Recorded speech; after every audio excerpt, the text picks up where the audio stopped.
Good morning. I had my monster voice on. It was crazy.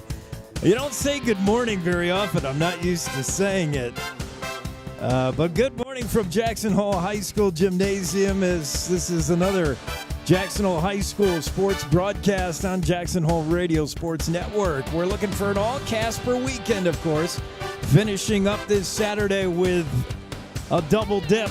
Boys and girls with the Natrona Phillies and Mustangs. All the action brought to you by Jackson Lumber, Jackson's original board store. The town square inns of Jackson Hole, including the Antler Inn, Elk Country Inn, Cowboy Village Resort, 49er Inn and Suites. Big O Tires, a reputation you can ride on in the Target Plaza. WYDOT, the Wyoming Department of Transportation, keeping our highways safe.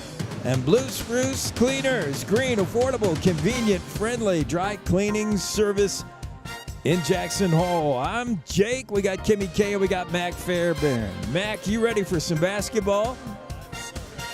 You didn't get burned out last night? No, that was a very fun game to watch against Kelly Walsh. Kelly Walsh is a very good team. One thing I forgot to mention is the 3 wins they had previously. They obviously got the 4th win against Jackson last night, but 2 of those 3 wins, one was against Thunder Basin and the other, I think, was against Central or East, Cheyenne East. So 2 very strong teams. Yeah. And the fact that Jackson was almost to come back from an 18-point deficit and come back and win and make it a very fun game to watch shows a lot about the resilience of the Jackson boys, and I think it's going to be a very fun afternoon against Natrona. This will be another good game. If only we could have taken yesterday and taken the first half the girls played and the second half the boys played, match them together, because the girls faded down the stretch and the boys put in a dreadful first half. They just couldn't recover from the hole they dug themselves. But new day and new team, new game. We'll see what Jackson has for the Natrona Mustangs and Phillies. We'll talk about the girls first. That's how we're going to do it, girls, boys. And we'll do it when we come back. More in the Jackson Hole Bronx Bronx.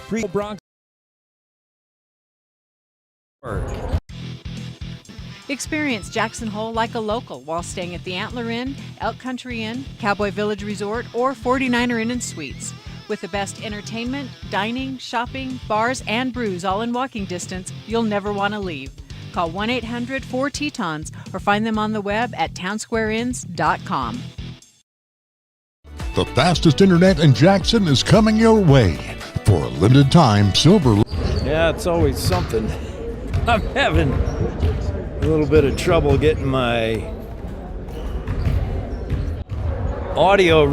The fastest internet in Jackson is coming your way. For a limited time, Silver Light Fiber Network is constructing fiber internet to homes in Jackson for free. Pick between 4 internet providers and swap at any time. See if you're in Silver Light's current area and check out which neighborhood is next at silverlight-fiber.com.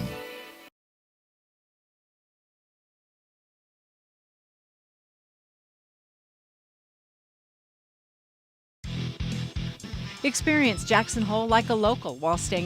The fastest internet in Jackson is coming your way. For a limited time, Silver Light Fiber Network is constructing fiber internet to homes in Jackson for free. Pick between 4 internet providers and swap at any time. See if you're in Silver Light's current area and check out which neighborhood is... Experience Jackson Hole like a local while staying at the Antler Inn, Elk Country Inn, Cowboy Village Resort, or 49er Inn and Suites. With the best entertainment, dining... The fastest internet in Jackson is coming your way. For a limited time, Silver Light Fiber Network is constructing fiber internet to homes in Jackson for free. Pick between 4 internet providers and swap at any time. See if you're in Silver Light's current...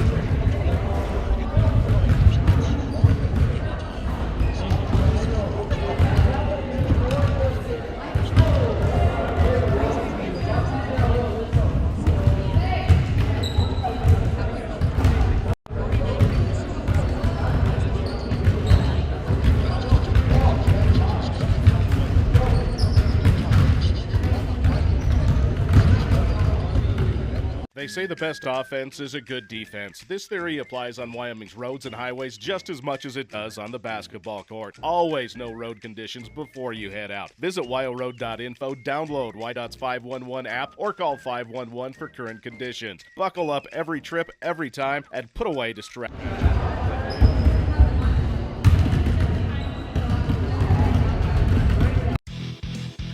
Experience Jackson Hole like a local while staying at the Antler Inn, Elk Country Inn, Cowboy Village Resort, or 49er Inn and Suites. With the best entertainment, dining, shopping, bars, and brews all in walking distance, you'll never want to leave. Call 1-800-4-TETONS or find them on the web at townsquareinns.com.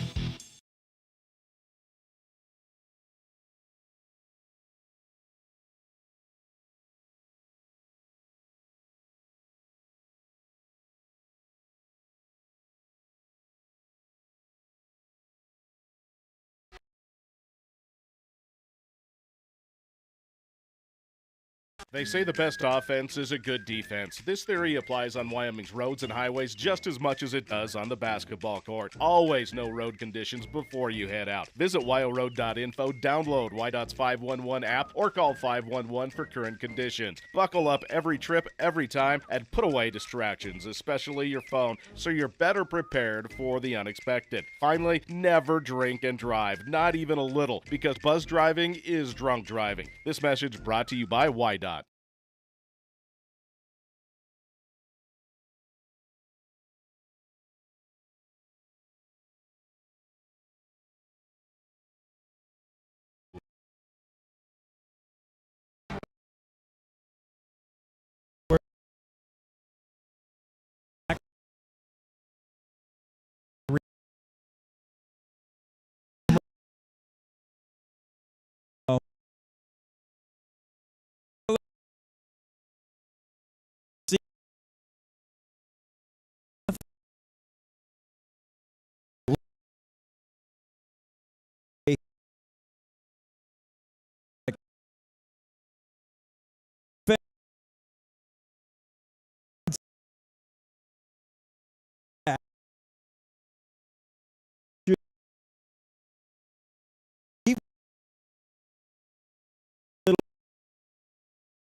All right.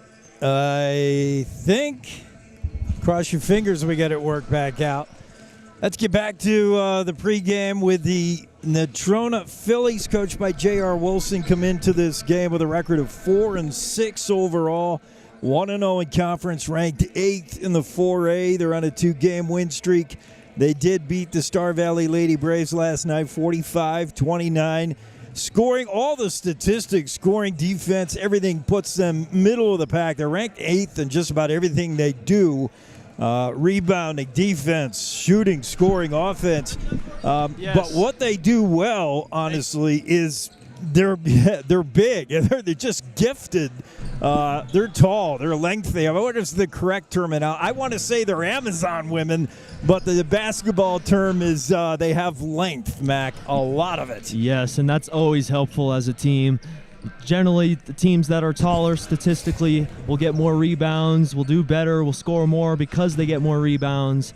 I mean, but height isn't always everything, as we've seen in years past, especially with this year's Bronx for the boys and girls.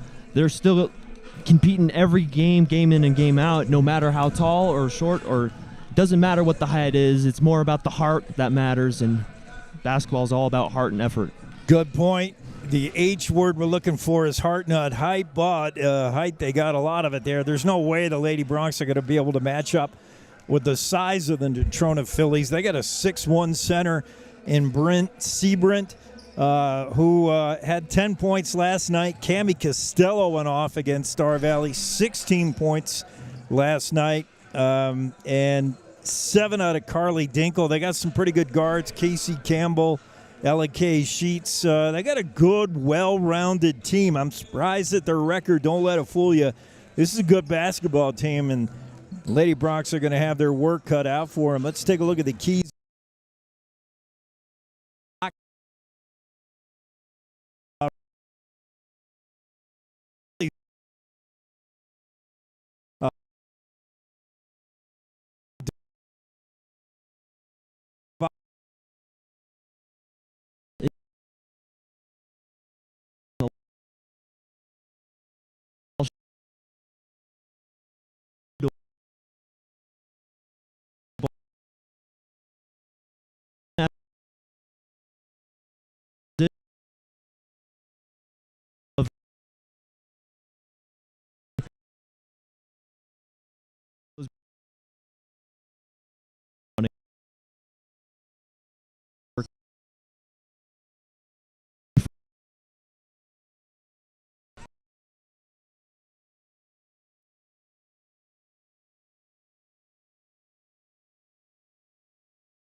Yeah, we continue to have audio problems. Sorry about that.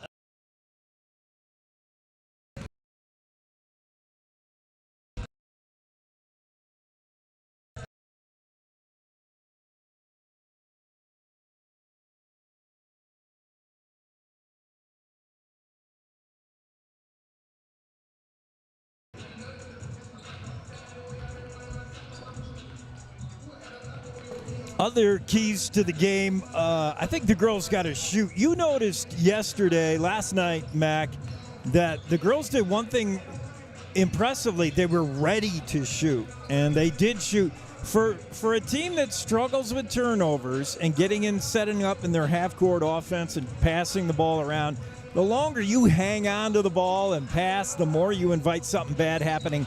I think you got to put up an enormous amount of shots to beat Natrona. A lot of them aren't going to fall. That's okay. You got to shoot. That's what I'm going to say today. Absolutely. It's not going to go in if you don't shoot. That's what my mom would always tell me when I was like struggling and having off shooting days. Like, off shooting days are going to happen. It's part of the game. They're not always going to go in, but they have a higher chance of going in if the ball is put up. And I really like how, like, the confidence of Ari Fowler yesterday. Ari was ready to shoot and hit 3 threes in the first quarter because of it. And you never know what's going to happen. You could just have a hot shooting night, and suddenly everything's starting to fall, and then that's how you win games, when you shoot a high percentage because you're shooting the ball. That's a huge factor. Yeah, I just don't want to see the fruitless trips up the court. When you come up the court, you at least have to get a shot. Now, you might come up empty. You might not get 2. You might not get 3. You might get 0. But don't make it a turnover that did it. Get the shot off and get it off fast and just shoot a bunch today because Natrona is likely to come down with a rebound is what I'm saying. So just fire them and let's see what happens. Those are my 2 keys to the game. Let's have the girls introduce themselves, or actually I should play a quick commercial break, see if that works. You're maybe enjoying Jackson Hole High School Sports on Jackson Hole Radio Sports Network. Once we tech it out, you're going to really love it. Experience Jackson Hole like a local while staying at the Antler Inn, Elk Country Inn, Cowboy Village Resort, or 49er Inn and Suites. With the best entertainment, dining, shopping, bars, and brews all in walking distance, you'll never want to leave. Call 1-800-4-TETONS or find them on the web at townsquareinns.com.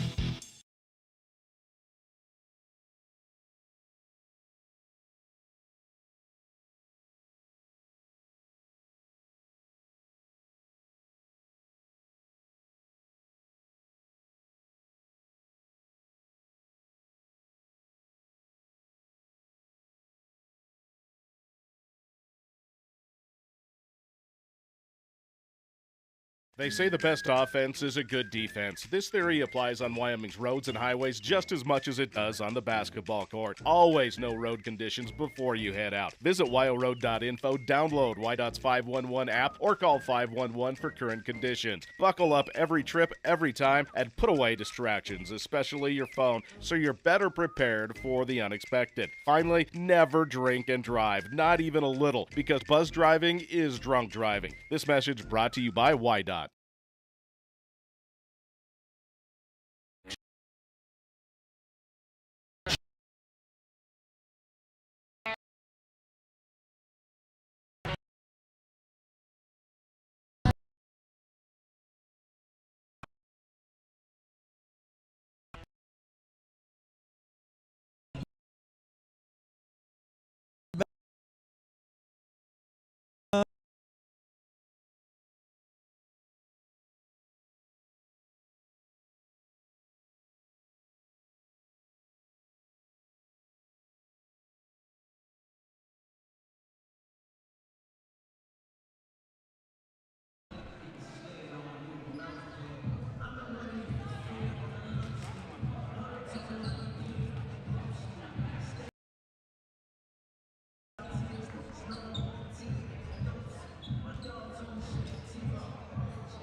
Ari Fowler, sophomore.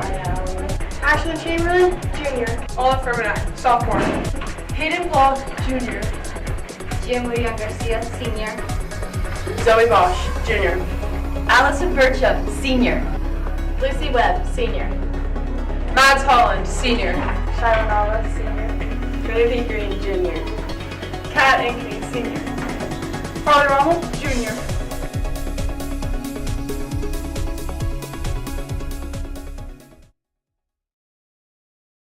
We got it back and functioning. I think we do. We'll cross our fingers it hangs in there as we get our national anthem to start this one. It's the Phillies and the Lady Bronx right here in Jackson Hole High School.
All right, I think we're ready for basketball. I'm not even going to try to do the instant replay. We're lucky to be able to do this today. It's just one of those days. We got a ghost in the machine, I guess. Too cold. Too cold? Yeah, maybe it's just too cold for the equipment to function. We get the starting lineups to you, beginning with our Natrona Phillies. Like the Cody team, they have their girls' team is Phillies. That's Casey Campbell gets the start. She's the shortest girl you're going to see on the court, I think. Eliza Salinas also. That's the backcourt right there. There's L.A.K. Sheets. These 6 points a game, big rebounder she is. Cami Costello had a big night last night, the 5'9 senior. And Bryn Seibrandt, the 6'1 center. Watch out for her. That's the starting five for Natrona for the Jackson Bronx. Ari Fowler, who had that hot shooting night to start. She's got an all-around game, though, Max. She does more than threes. We know that. Yes, she does. She could drive, got that mid-range game, had a nice bank shot last night, too. It was something special. There is a start for the freshman, Jack Strickland. The 5'9 freshman gets the nod. Lucy Webb will start as well. Mads Holland and Trinity Green. And again, the absence of Zoe Bosch to me is a little mind-boggling. I did reach out to Coach and ask if she's maybe not feeling great, and What'd you get? nothing. No answer. Don't want to give any of our secrets away. Maybe not. Jackson in their home whites, trimmed in orange and black, hopefully washed from last night. Natrona in their traveling dark. They got the black and orange, just like the Jackson Bronx, as Mac points out. Holland will tap it with the 6'1 senior center, Bryn Seibrandt. We'll see how we do here. Seibrandt's got some hops. Yeah, she taps it to Salinas, and we're underway. Natrona ball. Moving right to left on your YouTube channel. This is Cami Costello off a hot night last night. Gets it to Campbell. Casey Campbell kind of runs the floor. She's a pretty good ball handler. As they work it around the perimeter, just kind of jabbing here in the boxing match. Campbell going to try something there. She got double teamed and lost the handle. Credit Lucy Webb and Trinity Green for spitting that ball loose out of the hands of Casey Campbell. Normally sure-handed, but good turnover. Full court press here for the Phillies. They want to pressure. It's got Lucy Webb a little worried. Her pass to Holland works. Mads Holland's all alone in and out. Oh, my.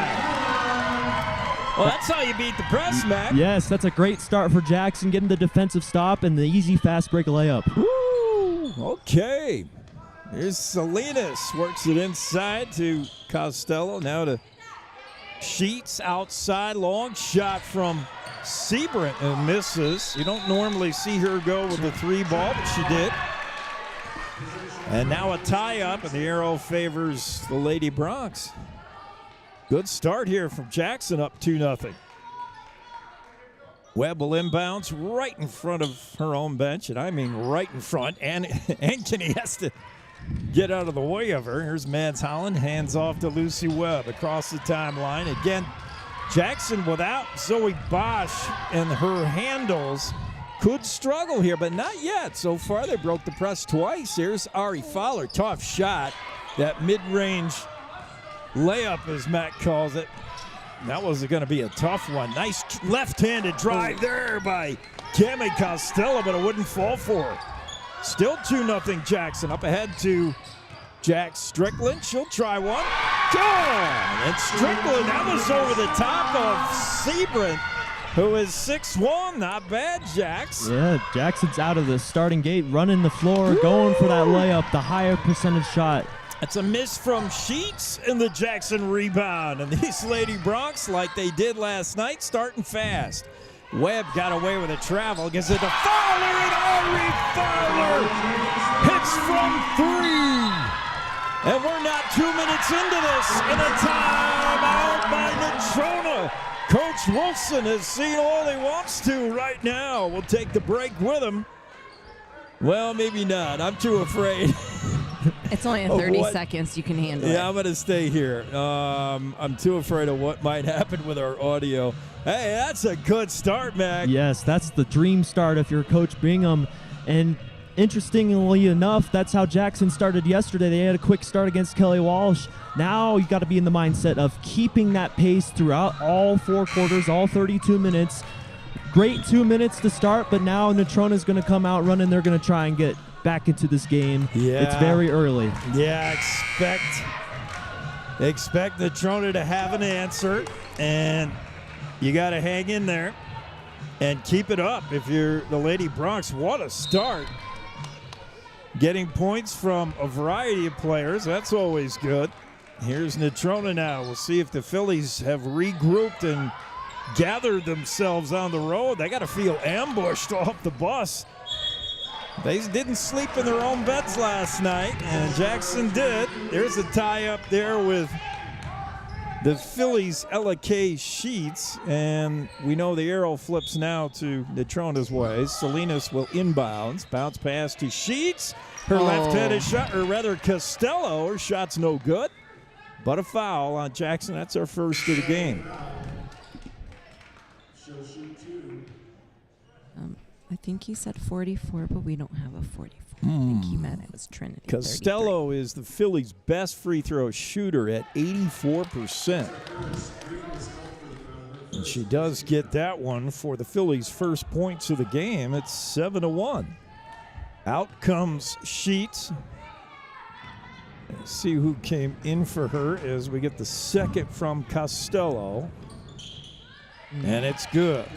Cammie's next to Seabrant, the team's top scorer, and again had a great night last night against the Lady Braves. There's that press, and it's problematic. Natrona gets the turnover they wanted. Campbell works it inside to Seabrant, and the left-handed layup.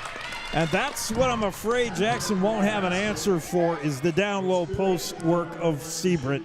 Yes, that was a very fantastic, very fundamental left-handed hook shot. I really liked it. It wasn't quite a hook, but it was very strong. I really liked that. Yeah, using her size, her body to create space, and then finishing with the left hand. You notice she shot that free throw with the right, so she's a natural righty, but went left-handed smoothly there, and it's suddenly 7-5. Ari Fowler, and did she go out of bounds? No?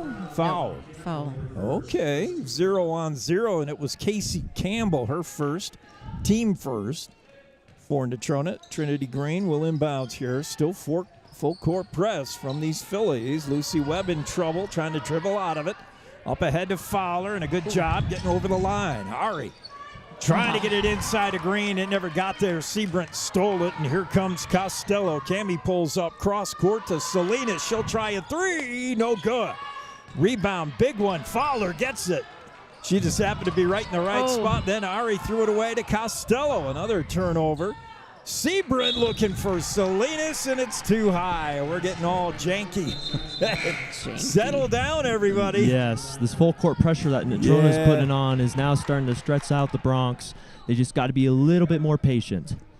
7-5, 5:05 to go in the first. Webb to Ari Fowler. Fowler's got some dribble skills. She gets it up to Jack Strickland, working on Seabrant. And I hope I'm saying that right, Bryn. I want to say Seabrant. I want to say Seabrant. I guess I'll go with both, and we'll see. Ari Fowler looked like she got fouled, but they're going to say she walked before. I think it was an illegal screen by Mads Hollins. Offensive foul. Fowler was trying to put one up, and Bryn put the smackdown on her. Before that ever happened, though, illegal screen. We're down under 5 minutes in the opening frame. Jackson still with a 2-point lead. Here's Salinas. Bounce pass to Seabrant. Works it inside to Behrens, and she lost the handle. Joe's Behrens lost the handle. Matt stole it away. Here comes Lucy Webb with Nikita Kasher on her, and now coughs it up. Up ahead to Behrens. Didn't get there. Holland got a piece. But wait a minute, the layup misses. Bryn Seabrant misses on the putback, and we get another foul. Oh, that's going to be the third one on Trinity Green, I think. Yep. Oh, boy, that happened in a hurry. Trinity plays hard. We know that. And they're going to have to go get her, and we'll get our look at Zoe Bosch as Coach Bingham has seen enough at Trinity in foul trouble here. Meanwhile, Sybrant converts. I still like Seabrant better. What do you think? S-Y-B Sybrant. I think Seabrant maybe. I keep rolls finding off the tongue myself better. saying Seabrant. Yeah. Cybrant would probably be better because Y can only say ya, it, and I. All right, I'll try to remember Sybrant. That's what Duke called her last night in the Star Valley. He called her Sybrant. Sybrant second is a miss, so we're at 7-6. Jackson's still enjoying the lead. Here's Zoe Bosch. Bosch settles it down, top of the key. He's going to set up a play, maybe.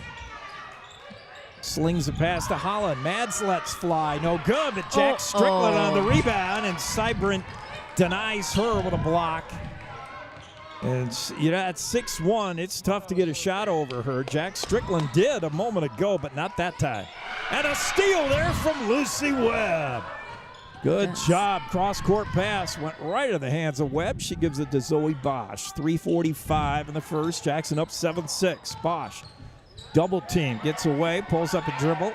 She got help behind it, Fowler, but didn't see her. Gives it to Webb. Webb to Fowler. Fowler working the far angle, lost the handle, but right there is Webb to scoop it up. Lucy gives back to Ari. She launches just short, and Sybrant comes down with the board. Good idea. Fowler had a minute. Inside to Barron. She lost the handle, and there's that butterball again, Mac. Yes, and that's one thing I wanted to say. That steal by Lucy Webb, the possession before, like Jackson is much more active than last year with their hands, getting those steals, getting those deflections. Yeah, and staying home. Those cross-court passes sometimes can victimize you if you've lost your man, if you've wandered away defensively, undisciplined. Lucy was right where she needed to be, and it went right to her. And she was ready. There's Bosch, home run pass for Ari Fowler, and it almost worked. Getting back is Ellie Reese. And now out of bounds, saved by Barons. Here come the Phillies. Casey Campbell flips over far side to Reese, and she lost it out of bounds. Should be Jackson ball. No. I mean, I feel like they might be tired already because I'm tired watching them run back and forth across the court. I'll tell you, the Phillies have made wholesale changes. Only Campbell is still in there from the starting five. And there's a foul. Ella Kay Sheets got hacked on her putback. She'll go to the line. We'll see who the guilty party Mads is. or Jax? Mads. Yeah, Wilson, Coach Wilson has changed the entire team. Sybrant's off the court. Only Casey Campbell's out there. All the rest are off the bench, so he is pouring through the bench early. 7-7 now. Both these teams playing back-to-back games. They both played last night, so the bench may come into play, Mac. Yes, and as we see, Kat Ankeny now in for Jackson, adding to that height. Yeah, it's tough to match up against the Phillies. There's Jack Strickland with the ball to Lucy Webb. Webb working on Casey Campbell, and there's a pick by Sheets, and I think she got dinged. That's the second time we saw that screen. And Sheets tried to fight her way through it and got the foul. Now Eliza Salinas back in for Campbell. That's her first rest of the game. So, yeah, Coach has played 10 girls now for the Natrona Phillies. Ari Fowler with it. Hands off to Lucy Webb. Webb here in the near elbow. Walks it to the top of the circle. Bounce pass to Jack Strickland. Strickland's going all the way for the Lady Bronx, getting a start, the freshman, and gets it back from Zoe Bosch. Jax thought about his shot. Good defense from Salinas, or was it? Did she commit a foul? Oh, it's a foul. Okay. Salinas had herself turned around the wrong way, but she was doing what she could. Jax was just happy to have somebody other than Sybrant guarding her. Yes, and that was good concentration by Jax just to keep her feet on the ground and not jump and cause the travel. Yeah, bounce pass. I don't know what Zoe saw. That went right to Salinas, and she steals it. Zoe with the inbounds gave it right to her. Here's Campbell, works it inside, turnaround jumper. That was pretty by Sheets, but it didn't go. And now a pile up. Sheets falls on top of Reese, and they're both hurting. Oh, boy. Ella Reese was already down, and Ella Kay tried to avoid her, and they both got up, look okay. To the line, it's going to be Ella Reese 30% free throw shooter.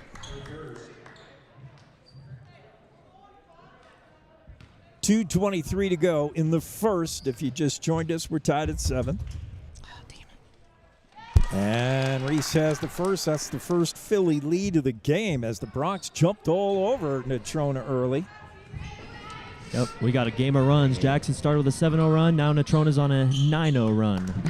And Reese converts both 9-7 Phillies. More full court press here. Lucy Webb trying to get away from Campbell. There's the trap, but she gets it to Bosch, and Bosch going to dribble her way over the line.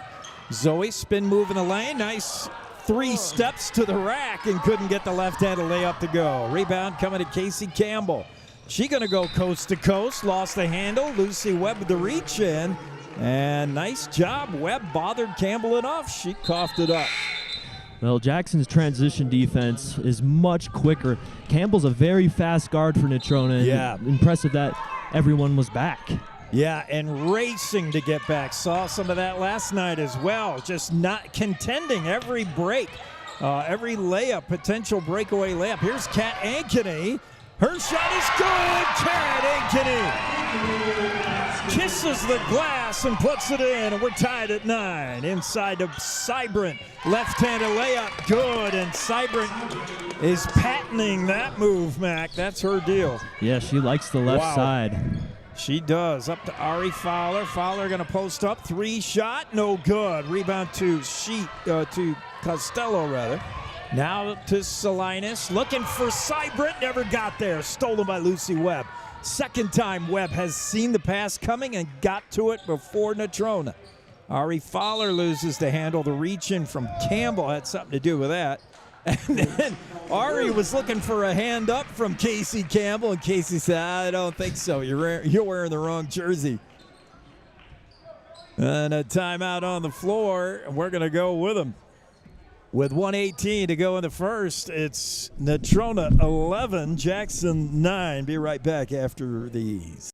Cashmere, silk, down, or denim, Blue Spruce Cleaners is where you take them.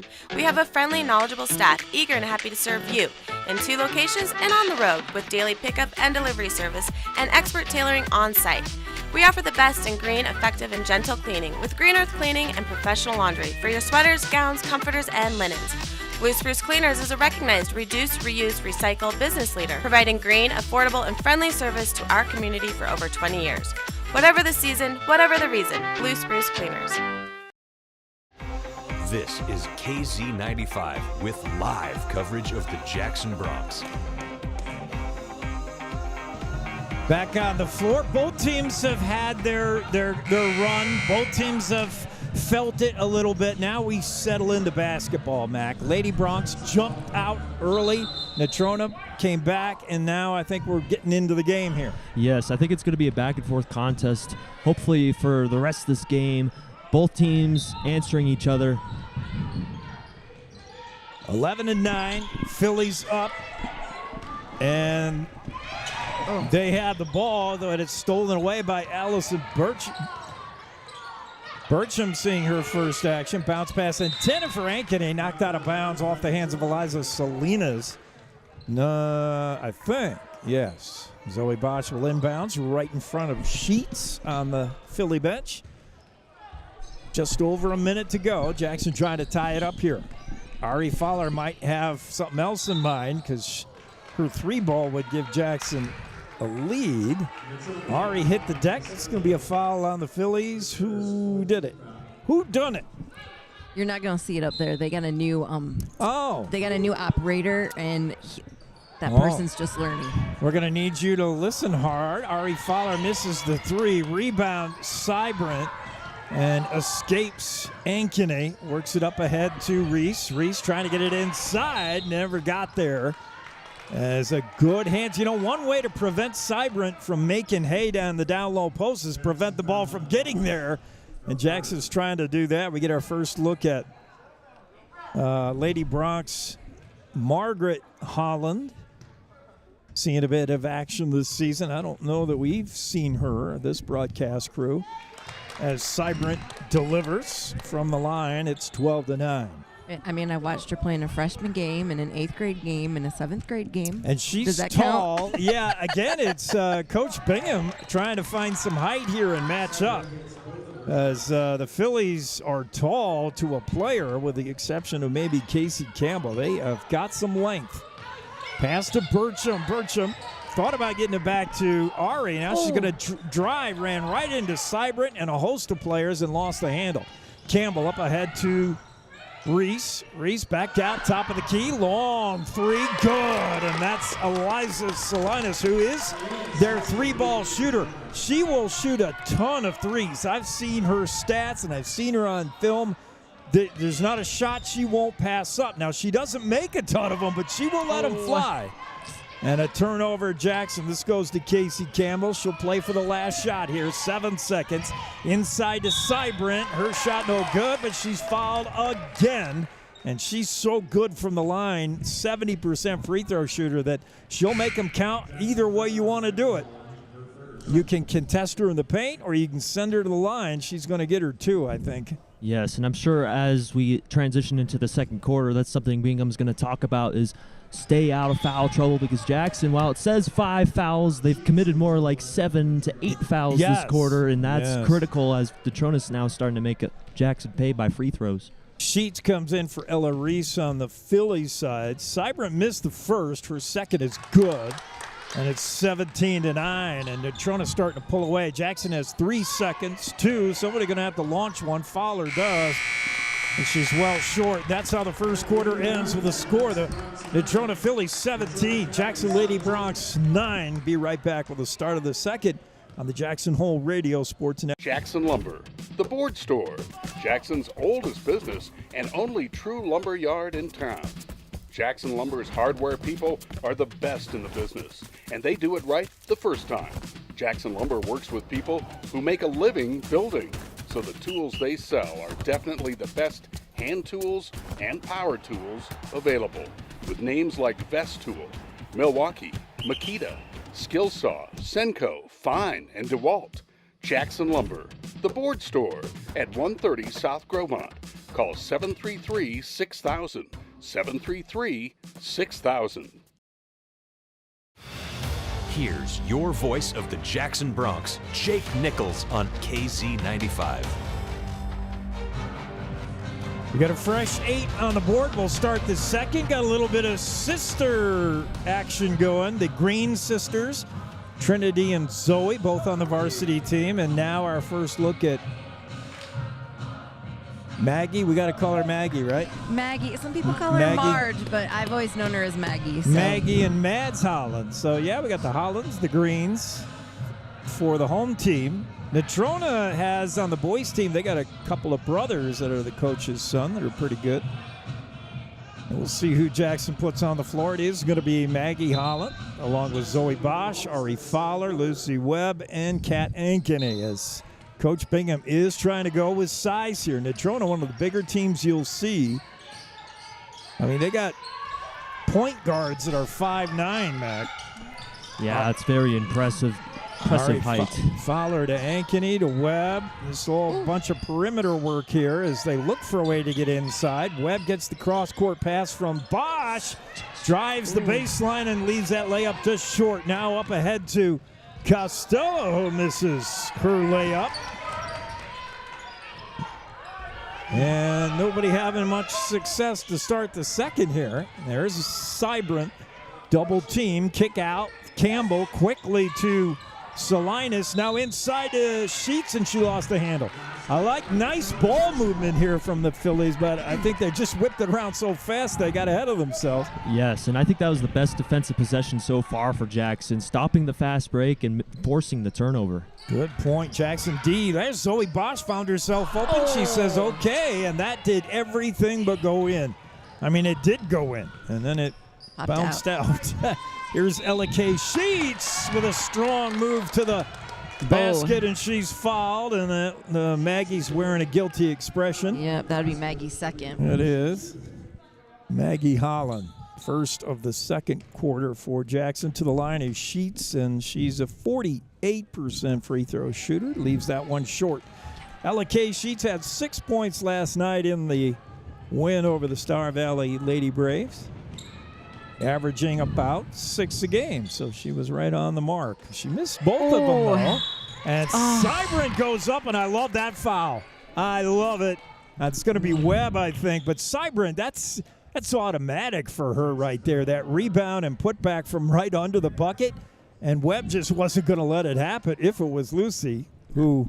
I believe it was Lucy. She does not have the horizontal or the vertical, sorry. Sometimes I get my vertical horizontal. Yeah, a girl would not like you to call her horizontal. She does not have the vert that Cybran has at all, and she blocked that shot. I think Cybran did a double take and said, who the heck was that? But Bryn makes the first, misses the second, out of bounds off the hands of Cami Costello. So it'll be Jackson ball. It's 18-9 here. Natrona's doubled up on Jackson. More full court press. Zoe to Lucy, back to Zoe. She usually dribbles her way out of this. Oh, she passed to Lucy Webb, and that was off the mark. Oh, that was nice. I didn't see deflection. that. I didn't see. I'll take that over there trying to get the ball. All right. Mysterious deflection. Okay, a little home cooking from the Zebras. And Lucy Webb, her pass, scary one, almost picked off by Costello, and now that one is almost. Yeah, Maggie almost lost the handle. Zoe, baseline drive, kicks it out to Lucy Webb to Fowler. Fowler works the right block, no good with a long layup. And Maggie Holland with a rebound. And that was great. Holland kept it high, and that's why she scored. Very fundamental. I like to see that. Yeah, with a taller team, her shot, she just floated it up over the defender. Yeah, you're right. She kept her hands up with the ball in the air. Yes. Here's Zoe Bosch with it after the Natrona miss. Little over 6 minutes to go in the half. Wide open is Holland. She says, let's make it 2.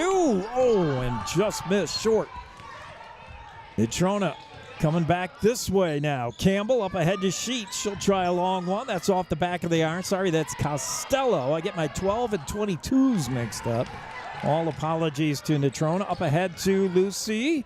Lucy Webb is up and in. And that's a great, strong take by Lucy. Even if she has the height disadvantage, she's not afraid to float it up. No, she just had that block from Cybran. Now just went right down and laid that one in. And, yeah, it's been a game of runs. Jackson now exercising a little offense. And with 5:38 to go in the first, the Lady Broncs have cut the lead to 5. Inbounds here from Cami Costello. She's been quiet. She led all scores last night. I don't know that she's hit one yet. Here she is with the ball now. Top of the key to Reese. Ella Reese works it to Cybran. Cybran, Fowler on her. Back out to Reese. Reese picked up by Fowler, who went right after her but got a piece of the wrist. Ari, very aggressive defense. I mean, it's how you got to do it. You can't let Natrona have their way. You can't let them set up in their post spots because they're just so big. Yes. You got to deny them the ball and hassle them, right? Yeah, Jackson's got to set the tone, and they're doing a solid job of setting the tone. Natrona is starting to struggle inside. Yeah. That pass for Cybran. That's Lucy Webb on Cybran again. And Bryn has had just about enough from Lucy as those two scrap, and now Ari Fowler with a steal. Webb is Cybran's worst nightmare at this point. Fowler to Zoe Bosch. Bosch drives, pop-up shot, no good. Too strong. Rebound pulled down by Costello. Cami going to go coast to coast. Pushes it up ahead to Reese. Ella back to Cami. Costello watched by Webb. Now work it inside to Behrens, and her shot no good, but she's fouled. That's Josh Behrens, the sophomore. And she'll go to the line. She's a 68% free throw shooter. Jackson has 4 fouls this quarter. Natrona, none. And Behrens converts to make it 19-13. It's her second. She's not one I counted among those with size, but she's pretty tall as well. There's Behrens now. Her shot no good. Good defense by Bosch to get over there and make that shot a little more contested, but another foul. That's on the rebound, and who did it? Cybran. Okay, all right. She reached over the back of Maggie. Natrona finally gets one here. Here's Zoe Bosch, home run pass, looking for Lucy Webb. Lucy tracks it down, saves it, but only momentarily. It's scooped up by Nikita Casher. Casher with Webb on her, 21 on 21 to Cybrant. Cybrant hands off to Costello. Cammie working top of the key, far side. Now inside bounce pass to Behrens. Her shot is denied, and that's Maggie Holland again. I like the D, but she's going to rack it up fouls in a hurry here. I think that's her third. Oh, my.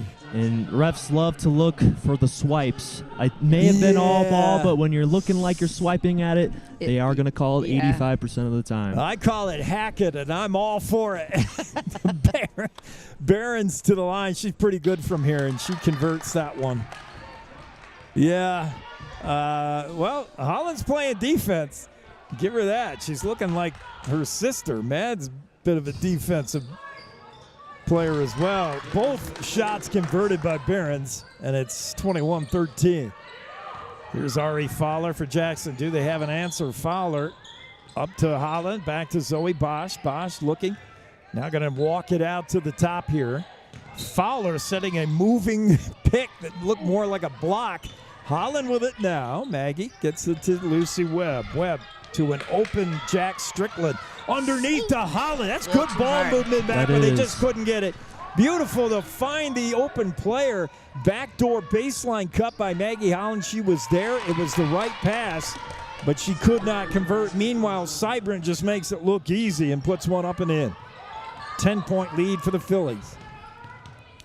Zoe Bosch with it now. Dribbling, gets a screen from Webb. Still dribbling, now trips over the foot of, I believe, Costello. Could have been Casher. I think it was Casher. Salinas checks in. And so does our second look at Carly Dinkle. She's into the game now for Natrona. And Natrona really working the bench here. Here's Fowler with a three. That looked good out of her hand, but it just wouldn't go. Behrens on the board, and she gives it to Salinas. Back to Behrens. Behrens will post up for a three. That's off the front of the iron. No good. Rebound, up and in. It's Carly Dinkle in the perfect place for her to be. Yes, and second chance points is the main reason why Natrona has this 12-point lead. Yeah, a taller team rebounds well. We knew that coming in. Jackson would have to block out. It's difficult. Fowler's in trouble. Gets it to Strickland as she stepped out of bounds. Ari got herself all kinds of trapped there right in front of the scorer's table. Cybrant was making her life miserable. Cybrant looked like an octopus for a moment. I swear she had 8 hands and arms. Now we got an injury to Lucy Webb. Oh, I didn't see that. Lucy plays so hard. She's been playing so hard this game. 2:57 to go in the half. It's Natrona 25, Jackson 13.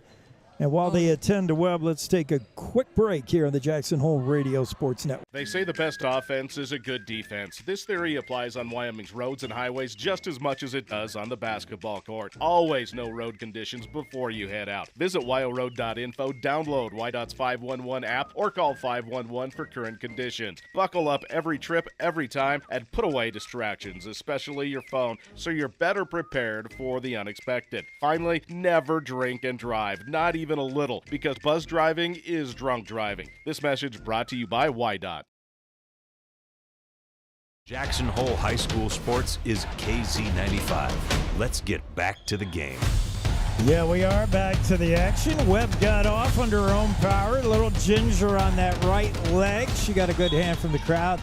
She plays fierce, Mac. I mean, her play on Bryant. Ask Cybrant, rather. Ask Bryn how hard Lucy's been playing today. Bryn Cybrant was clapping the loudest when Lucy went off. Those two have really had a battle. And hopefully Lucy gets back. Long three from the baseline by Carly Dinkle is off the mark. And the rebound to Jack Strickland. I like the way this freshman has looked. Couple of good freshmen for the Lady Bronx. And the future is bright as Harley Rommel. We know Harley is not afraid to shoot. She draws a foul. And here's the interesting thing, though. I'd almost sly away from the jump shots and go what's working. Jackson is getting good layups inside, but I do like drawing the foul on jump shots. That is something you'd love to see. Yeah, you don't see that enough, drawing fouls on jump shots. And, yeah, who would think that going inside against these Phillies is the way to get points? But you're right, Mac. It's worked for the Bronx so far. I mean, they're not great outside shooter team, really, so why not just go right in there? I mean, the Phillies are maybe surprised that they're being challenged inside because of their height. Rommel missed the first. Here's her second. Good. And Harley makes it. 25-14, 11-point lead for Natrona. They have the ball, and it's Salinas bringing it up court. Eliza gets it to Cami Costello. Kick it inside, back out to Costello. Cross-court Dinkle inside of Sheets. And then a tie-up, and she is... Boy, that was a kind of a late whistle. Anytime you're ready there. I know. Boy, yesterday we saw a jump ball when you even looked at a ball someone was possessing. Now... What do you got to do to get one here? All right, nice defense there by Jackson. Ella Sheets tried to put the ball on the floor in the paint. That's always problematic. Seibert missed an 8-foot jump shot there, and the rebound scramble is going to be out of bounds. Jackson ball. Good defense by Jackson as Zoe triggers to Rommel. Harley trying to get it across the line, being watched by Costello. Harley Rommel showing some nice dribbling here. I did not know Harley had that in her skill set. And here's Zoe Bosch to Harley. Oh, and the pass just a little too high for Rommel, out of bounds. And Costello is a ball stealer, and she was guarding Harley and just didn't see an opportunity to swipe one there, as Dinkle's three is going to hang up. Do they give you a point for that? There's nobody on the Lady Bronx that can get that. You better let Seibert do that. Yeah, get another ball.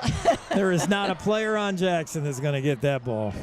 Hey, they tried. Bryn could get it, but she's showing no interest in doing that. The 6'1" center for the Phillies was all the way in the backcourt listening to Coach tell her something. Here's Zoe Bosch ready to inbounds. 1:52 to go in the half. Jackson trail by 11. It's to Maggie Holland.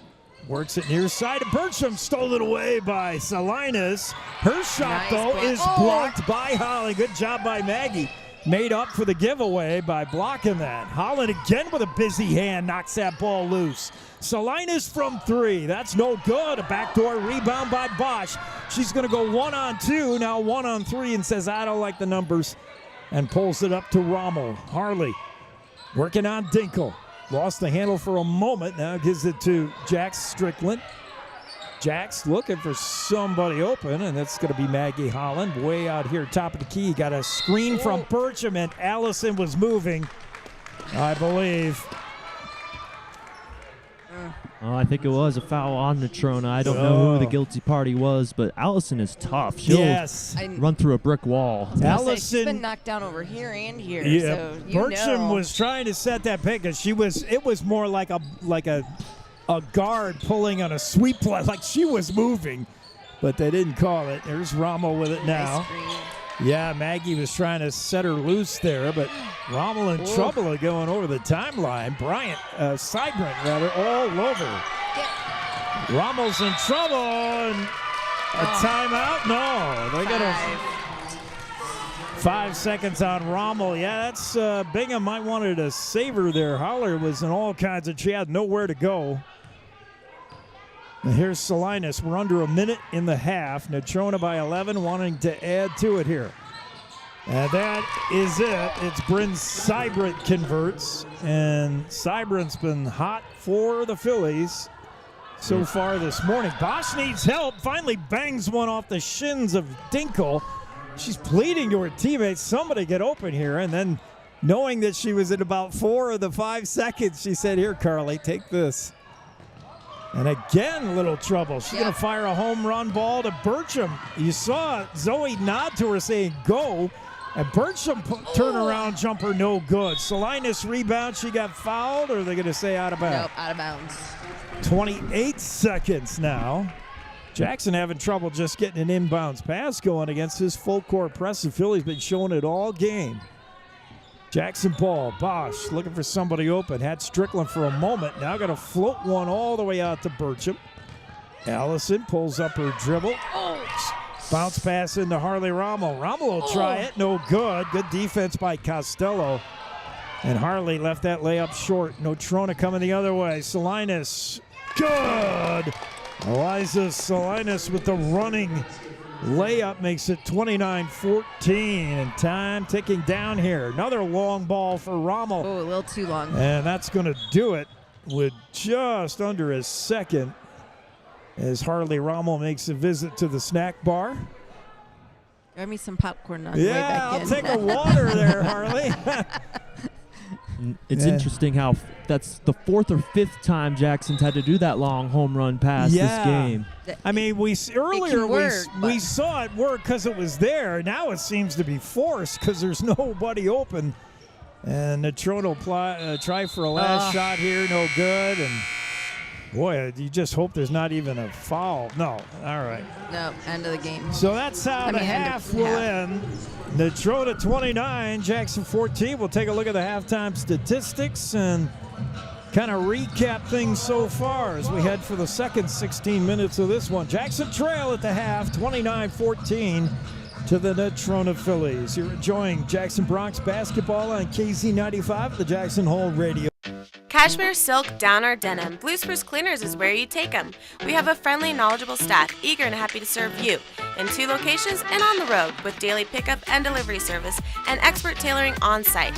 We offer the best in green, effective, and gentle cleaning with Green Earth Cleaning and professional laundry for your sweaters, gowns, comforters, and linens. Blue Spruce Cleaners is a recognized reduce, reuse, recycle business leader, providing green, affordable, and friendly service to our community for over 20 years. Whatever the season, whatever the reason, Blue Spruce Cleaners.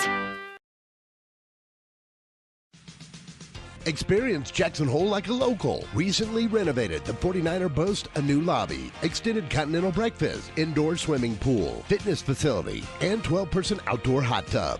Located on Pearl Street, the 49er is just 3 short blocks from Jackson's greatest bars and restaurants, where you'll find your home away from home. Enjoy your time in Jackson as part of the Town Square Inns, and stay at the 49er Inn and Suites.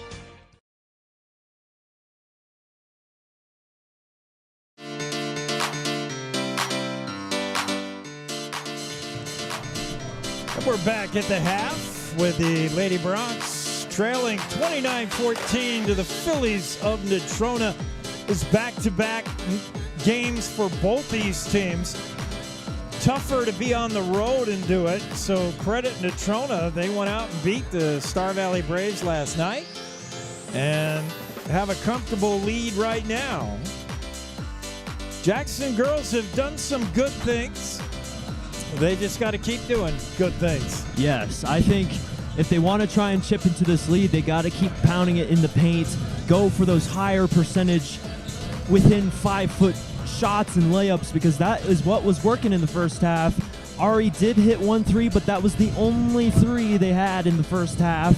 They did shoot a lot of mid-range shots, which I'm a big fan of. I think the mid-range shot is rather underrated in this day and age of basketball, but unfortunately, none of those shots were really going in, so the layups were working. Lucy Webb had a layup, I believe. I'm trying to remember. I can't remember every single score off the top of my head, but most of them were inside, which I really like to see. Yeah, Mac, and you wouldn't have thought that that would make sense against a team that has such good height advantage. But you know where it's not like they have trees. They got Bryn Cybern. She's really tall at 6'1".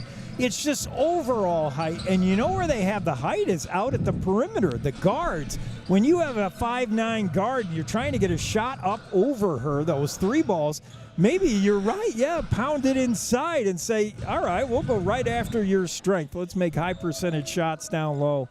I like the strategy. Fairbairn, genius idea. Brilliant. Thank you. What do the stats show, Kimmy K? Hold on, I had it up and then you took so long. All right, I don't have my glasses on today, so bear with me. Salinas has 3. Reese has 2. Okay. I can't read that writing here.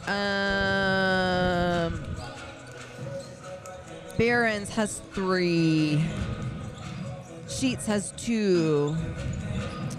Costello has 2. Dunkel has 2. Dinkle, sorry. And Cybrant has 2, 4, 6, 8, 10, 11. Yeah, Cybrant's been a monster. She averages 9 a game. Last night, she had to take a second to her teammate Cammie Costello. Bryn had 10 points last night. Costello's been quiet for her usual 7, but I love the contribution that Coach Wilson gets out of this team. He plays legitimately 10 girls, and they all see time, and they're all good. And they really spread it around. How about the Bronx? I mean, I love their spread in the wealth. There's a lot with their scores. Ari has 3. Yeah. Jax has 2. Webb has 2. Mads Holland has 2. Ankeny has 2. Rommel has 1. And Maggie Holland has 2. All right. Sounds pretty good. I think I knew it'd be challenging to play Natrona.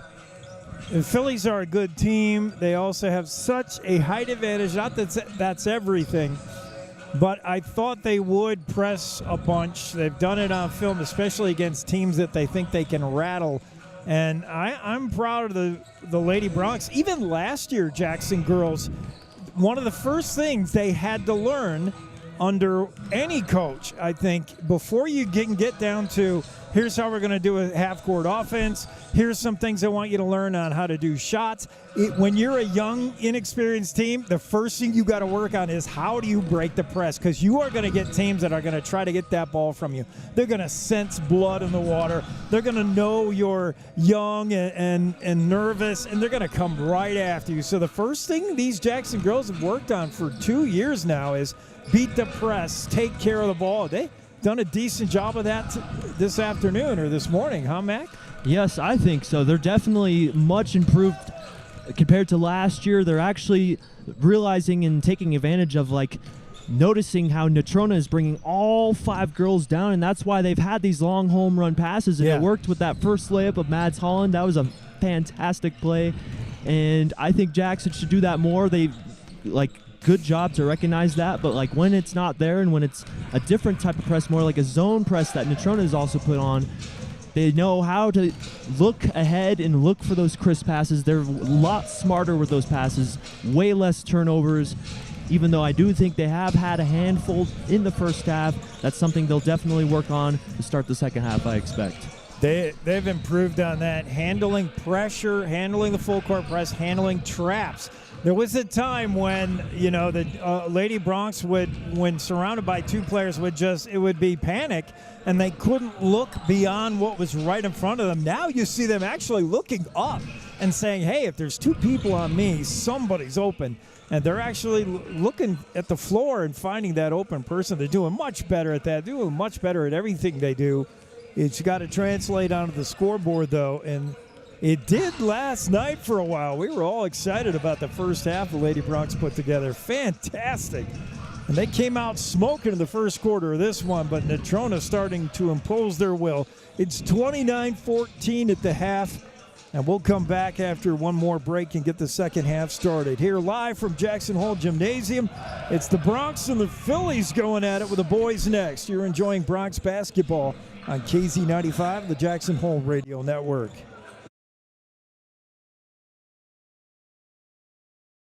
Fiber Network is constructing fiber internet to homes in Jackson for free. Pick between 4 internet providers and swap at any time. See if you're in Silverlight's current area and check out which neighborhood is next at silverlight-fiber.com. Experience Jackson Hole like a local while staying at the Antler Inn, Elk Country Inn, Cowboy Village Resort, or 49er Inn and Suites. With the best entertainment, dining, shopping, bars, and brews all in walking distance, you'll never want to leave. Call 1-800-4-TETONS or find them on the web at townsquareinns.com. One good play can improve a team's chance of winning the game. And when executed properly over and over again, That play can take a team far. One good decision when you get behind the wheel can do the same. Approximately half of the people who lose their lives on Wyoming roads each year were not wearing a seatbelt. Stay in the game, Wyoming. Buckle up every time you get in your vehicle. It's a winning play. This message brought to you by WYDOT.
5:44 to go in the third. 33-14 Natrona. Here comes one of those troublesome inbounds passes.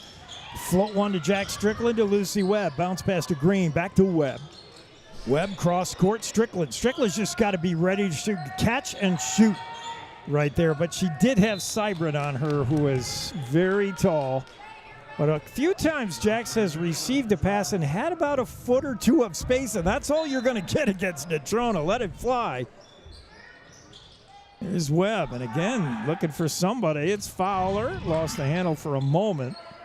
And now recovers inside to Trinity Green. Green over to Mads Holland. Holland with the ball fake. Now drives. Her shot. Yes. Good. What a play, Mads Holland.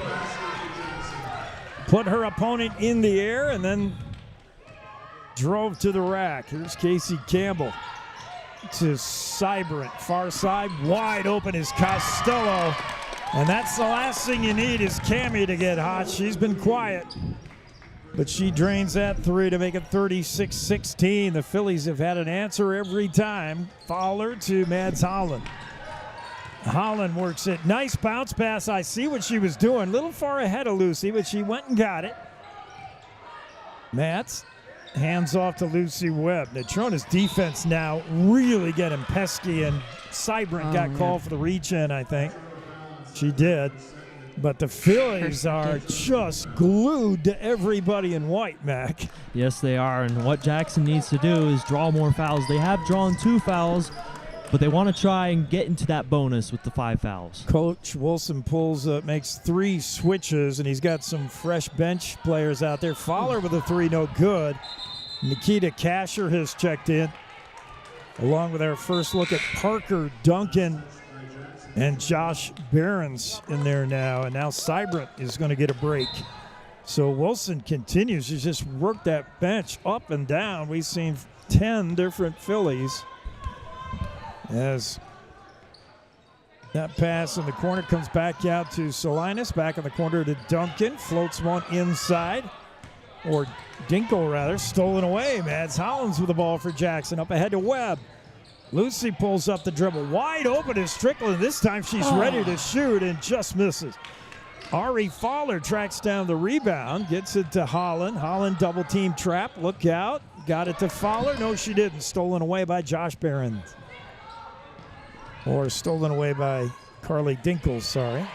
Good block. And now Strickland returns the favor. What one 10 can do, the other 10 can do. Fowler with it now, back to Webb. Lucy pulls up, and she kind of walked twice there. And the ref let the first one go, and he's like, all right, you have to dribble at some point. 3:46 to go in the third. It's a 20-point lead for the Phillies, starting to pull away in this one as Lucy Webb gets a well-deserved break. She looks much better on that leg. Doesn't seem to be an issue. Salinas cross-court. Inside now to Behrens. Josh Behrens lost the handle. Stolen away by Zoe Bosch just in the game. And Zoe brings up the troops. Fires up ahead of Fowler. She had a moment. Now she's going to have a running jumper and could not get the friendly bounce. Out of bounds off Holland. And Natrona ball. And that's 2 possessions in a row, though, that Jackson has gotten steals by that zone, double teaming inside the paint, which is really clever by Jackson. Nikita Kasher sends it in to Casey Campbell. Casey calls play number 1. We'll see what that is. Far side, Dinkle. Dinkle works it inside of Behrens. The pass intended for Cammie Costello off her hands, out of bounds. And even though they have 4 bench players in there for Natrona, they always keep one starter to kind of glue it all together. That's Costello right now, as Trinity Green with the ball. Trinity's going to just dribble out of this, maybe, as Cammie got a hand in there, though, and knocked it loose. We'll try again. Trinity Green, far side, half court. She's going to launch one to Ari Fowler, and it's a little too tall for her. Fowler being watched by Kasher, and that would have had to have been right on the money, that pass, just a little long. Yes, and there's a good learning moment. Zoe Bosch was open in the backcourt, but looking for that quarterback pass again. Yeah. Which both ideas were good ideas. Casey Campbell with it now. In the corner, Dinkle works it inside of Costello. Now back outside of Campbell. Whips it across court to Casher, and Casher inside to Behrens. Behrens can't make that layup work. She ran out of room, I think, and Strickland with a rebound. Pass to Bosch, and coming across is Costello. Got a hand. She got a piece of Zoe, piece of the ball, and a piece of everything. It'll be Jackson ball. Zoe looking to inbounds. She had a look at Trinity, and she's going to heave one again to Fowler. Ari Fowler with it. Lost the ball off her own foot out of bounds. It'll be a turnover. Natrona ball. Good defense by Nikita Casher. The Phillies stick with you. They don't give you a whole lot of time and space to work. No, they don't, and it's been credit their defense. Jackson's been at 16 for a long time, but Natrona's also been at 36 for a very long time. No one has scored in quite a few minutes. Yeah, both decide they're just going to play defense here in the third. Here's Casey Campbell with it now, the 5'6" senior to Dinkle, back to Campbell. Casey going to launch one far side for Casher. Nikita works it near side here to Dinkle, back to Casey. And Jackson defense pretty good here as Natrona doesn't see anything. Dinkle baseline three, too short. Rebound Natrona. That won't go from Costello. And Cammie is upset. It's not been Cammie's morning. She had that one big three, but that pass picked off, and it's going to be Nikita Casher. Casher bounce pass to Behrens, up and no good with a foul on Bosch. As Zoe was in a thankless 2-on-1 position, not much you can do. Yeah, one thing I've noticed, another difference between this year and last year, is Jackson is really good at keeping their hands straight up and walling up and making that shot a lot harder to go in, and that's what may have been a foul there, but what forced the miss, even if it is a foul. Yeah, when you keep your hands straight up, much less chance of contacting the shooter. They're doing good at that. Josh Behrens, 68% free throw shooter, made the first and misses the second, but the rebound goes out of Mads Holland's hands, and Cammie Costello saved it for Natrona. And here's Casher working it inside of Behrens. Behrens cross court, and it's Cammie Costello. Left that three short. Scramble for the rebound. Trinity Green came up with it, and a reach-in foul on Costello. And Bryn Seibert checks back into the game. She'll replace Josh Behrens for Natrona. Jackson ball. Zoe's already directing traffic. She's had trouble getting the inbounds pass here. She wants to heave another one, but she'll bounce it to Trinity Green. She thought about it. Jackson down 37-16, $1:40 to go in the third. Zoe gets it to Trinity Green. Her pass off the mark, though. Too hot. And whizzed right by Trinity. Another turnover. And I think Trinity's been having a fantastic game. Even if she hasn't been scoring a lot, she's been doing a lot of the little things, getting stops on the fast break, making those backdoor cuts, doing lots of good little basketball. She's noticeable all over the floor to your eyes. If you weren't watching the game, you'd look at the score sheet and say, where was Trinity Green? But when you watch the game, she's everywhere. That's Cammie Costello, and shooters shoot, and she did it. Another three for Cammie. She's got 8 points on the afternoon as Zoe hands off to Harley Rommel. Gets it back, and Zoe open. She'll take the shot. No good. Bounces around, and Seibert pulls down the board. Oh, her careless pass to Risto is picked off. Kat Ankeny was right there as Seibert just sort of floated it to her teammate. Here's Mads Holland's working hard inside, doing what Max says, go ahead and go right up against Seibert, and she did, and got a good shot off. Yes, she reminds me a lot of Jack Bearze for the boys. Just goes strong take, using the strength to try and go and score. And I just said that to her mom before the game started, actually, too. And even when there's not room down there, she makes her own room. She kind of pushed off Seibert and said, I'm going to go right over the top of you, and did, and just couldn't get the basket. 38 seconds now. Jackson ball. Zoe with it. Triggers into Harley Rommel. Rommel top of the key over to Kat Ankeny. She'll try from three. That's good! Ankeny makes it 40-19. Cammie Costello inside to Seibert, and a reach-in foul there. And that might have been Mads Holland. It was. It was. Sure. Well, you got to deny Bryn the ball. She's so good down low.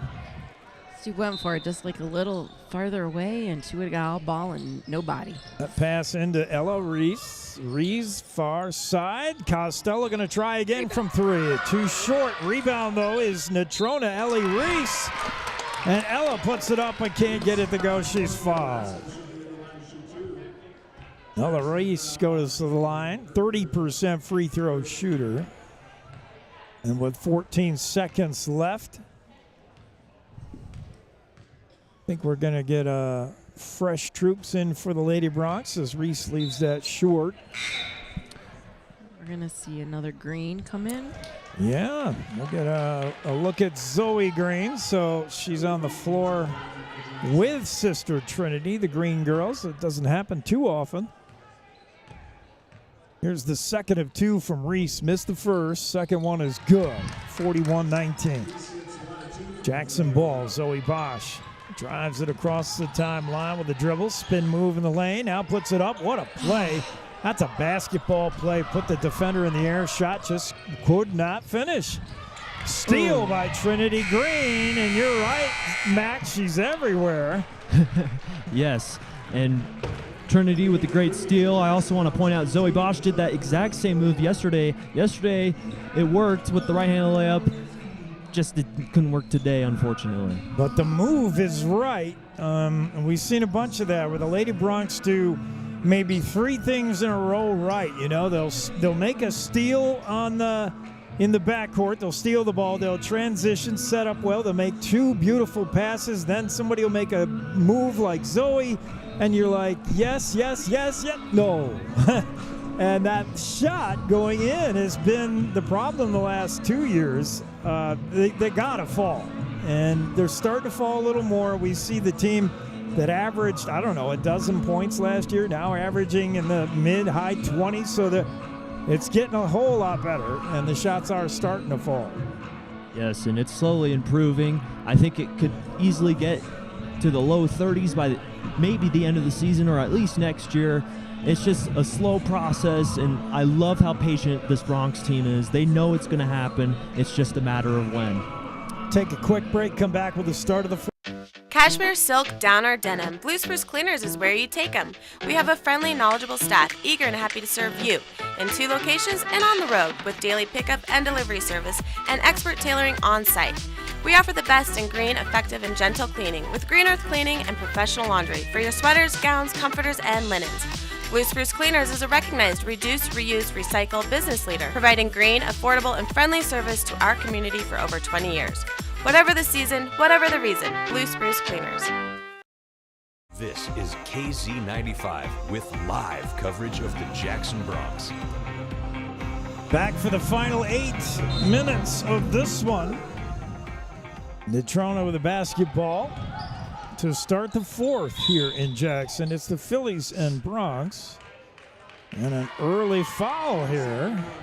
That's going to be on Mads Holland? No, Zoe Green. Yeah, Mads thought it was her. I said, wait a minute. 2 for a second.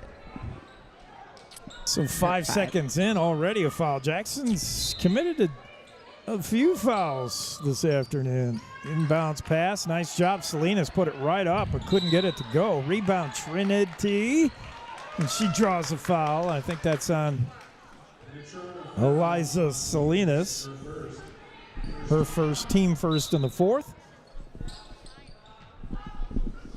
41-19, Jackson ball. It's Trinity. They faced the Phillies full court press really all game.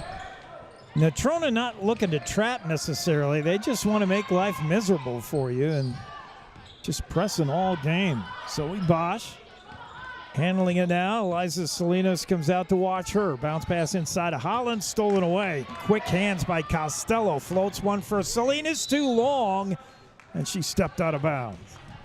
And good nice job. Idea. Yeah, it was a good job by Jackson. The transition defense is a huge part of the game, and they really forced the turnover well there. Yeah, and they're getting back. Jackson's showing team speed. They never give up on plays. Lucy tried to split the seam there between Costello and Salinas and lost the handle, and now stolen away by Bryn Seibert. Lucy, that's a dangerous move trying to dribble between those two. Here's Costello, creates a little room for herself. Step back jumper is no good, though. Saved momentarily, and yes, good job by Ella Reese to save that for the Phillies. Here's Ella now, down low on the post. Up and no. Rebound. Reese gets her own rebound as she's fouled on the jump ball. Jump ball. Both. Boy, Ella both Reese just doing it all herself right there. Yeah, that was impressive. Over 3 Bronx players. Yeah. Take it easy, Ella. All right, long ball, and that's open again for Trinity. Her shot misses. She had Salinas swiping at it and couldn't get it to go. Here's Salinas now to Seibert, back to Salinas, back to Reese. Reese, near side. Quick pass from Kasher inside to Seibert. Good, and Bryn Seibert. You get a feel whenever she wants to, she's got that shot. Yeah, this time she didn't do the left-handed hook, but she did the mid-range post fadeaway jumper. And to me, that's the hardest shot to make. And you talked about why you don't see it anymore. Nobody can hit it anymore. Who can hit a 10, 12-foot jumper anymore? Not many players like Jokic in the NBA or Embiid in the NBA. Everybody wants the triple, or you want a lay up or a jam. Like you want something real easy or real hard. Yes. And the in-between is gone anymore. Here's Kasher. Hands off to Bryant, or Seibert rather. Baseline drive here from Cami Costello is good. And Costello showing us a little bit of her attack game there. She's usually the 3-baller, but a nice baseline drive there makes it 45-19. Jackson needs some points here on this trip. Zoe floats one to backdoor Lucy Webb, and no good. Trinity Green with a rebound, the putback, and she's fouled by Seibert, who said, hey, I'm standing straight up, but I think Bryn got some of her. It'll send Trinity to the line. It's her third. Here's Green. I don't know well, Trinity came into this one 2 for 4 from the line. She misses that shot. Natrona will send back in the Ella K. Sheets and Casey Campbell. Second of 2 here from Green, who's done everything but put it in the basket this morning. That shot just short. Rebound Costello. Natrona coming the other way. Pass inside for Ella K. Sheets, back to Costello. Oh, what a step there. Cami Costello put Mads Holland, send her back to school. She said, gave her one of these and one of them. And that was fantastic. Not traveling, using those 2 steps, the Euro. I really like that. That was something. That ball knocked out of bounds. It's going to be Natrona ball, and Coach Bingham says, I need a little bit of a break here. She's got to draw up a play, get some points. Jackson's stuck at 19 for quite a bit. We'll stay here. It's Natrona 47, Jackson 19. Boys coming up next. That should be a real good one. Last night, boys just couldn't overcome a dreadful first half, but they showed some comeback, didn't they, Mac? Major resilience. I think the whole team has had many resilient moments. Bronx last year, that you could say that's a credit to Matt Elliott's coaching. There was a lot of games where they get down and they'd come right back last year, and they've done it many times this season so far. And so they just got to not get out of it in the first half and have stronger starts to the games. I heard somebody tell Coach Matt Elliott that they felt a shift in that game last night. It's early in the season. A team's still looking for its identity after losing so many seniors to graduation. But I felt it too. I felt something shift, Mac. And even though it's a loss, is there a point in the season where you have a game like that where you made a huge comeback, the crowd went nuts, you're blowing the lid off this place for a quarter, that could change your whole season, right? Yes, absolutely. It's definitely a testament of what's going to change. Is it going to change this game, or is it going to change the next game? I think we could see a big spark against Natrona today. Lucy Webb runs into Ella K. Sheets, and the Philly bench loves it. Ella K. took the hit for the team, and she drew the foul. Or sorry, it might have been Kasher. who comes out. And I thought it was Sheets who took the charge. And, of course, coaches love that. Your teammates love it. Little full court pressure here from Jackson as they try to create a bobble, but Salinas works her way through it with Zoe Bosch on her. Eliza Salinas bounce pass inside to Cybrant. That's that left-hand move. You got to be ready for that. You've got to know she prefers the left hand. She set you up with the right hand fake, and she's not going to go that way when she's down low. She loves that left-handed shot. Zoe with it. Got a backdoor cut from Fowler, and yeah, pass I thought was not bad. Ari's got to pull that down. She's a tall girl. And it was a floater. Fowler reached out, but just off her fingertips. Well, Jackson's had several backdoor cut opportunities. Yeah. They just got to make that pass a little bit harder, a little bit not high arcing as they've been all game. They've tended to float them because they're trying to get over the height of the Phillies, but yeah, they haven't put zip on them because they're afraid of somebody picking it off, which Natrona has done. Here's Salinas with it now for the Phillies. Running layup is no good, but there was contact. And it'll be the foul on Mads Holland. No, 53. Oh, I thought he said 25. I'm backwards. 53, it'll be Harley Rommel. Salinas to the line, 44% free throw shooter, short with that one. 4:20 left in the fourth. 49-14. It's light 'em up time, Kimmy. 4:20. You don't know anything about it. Only Mac is left. I know what that means. Light 'em if you got 'em. That pass for Zoe Bosch off the mark. Ari and Zoe are not on the same passing page. Usually Zoe and Lucy have that mind meld, but Ari and Zoe have misconnection a few times today. Here's Casey Campbell with the ball. Natrona enjoying a 50-19 lead. Casey with Harley Rommel on her. Finally dribbles, gets a screen from Cybrant.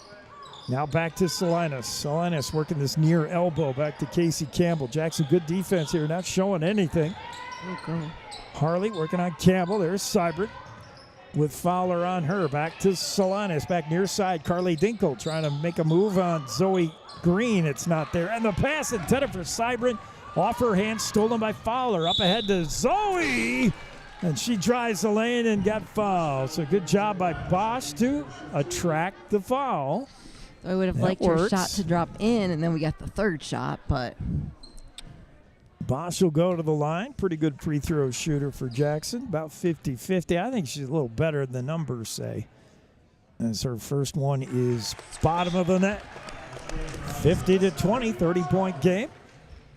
We'll get our first look as Harley Rommel comes out in favor of Gia Morion Garcia. Zoe Bosch is second of two here. 3.5 left in the fourth. She's got them both. And it's 50-21.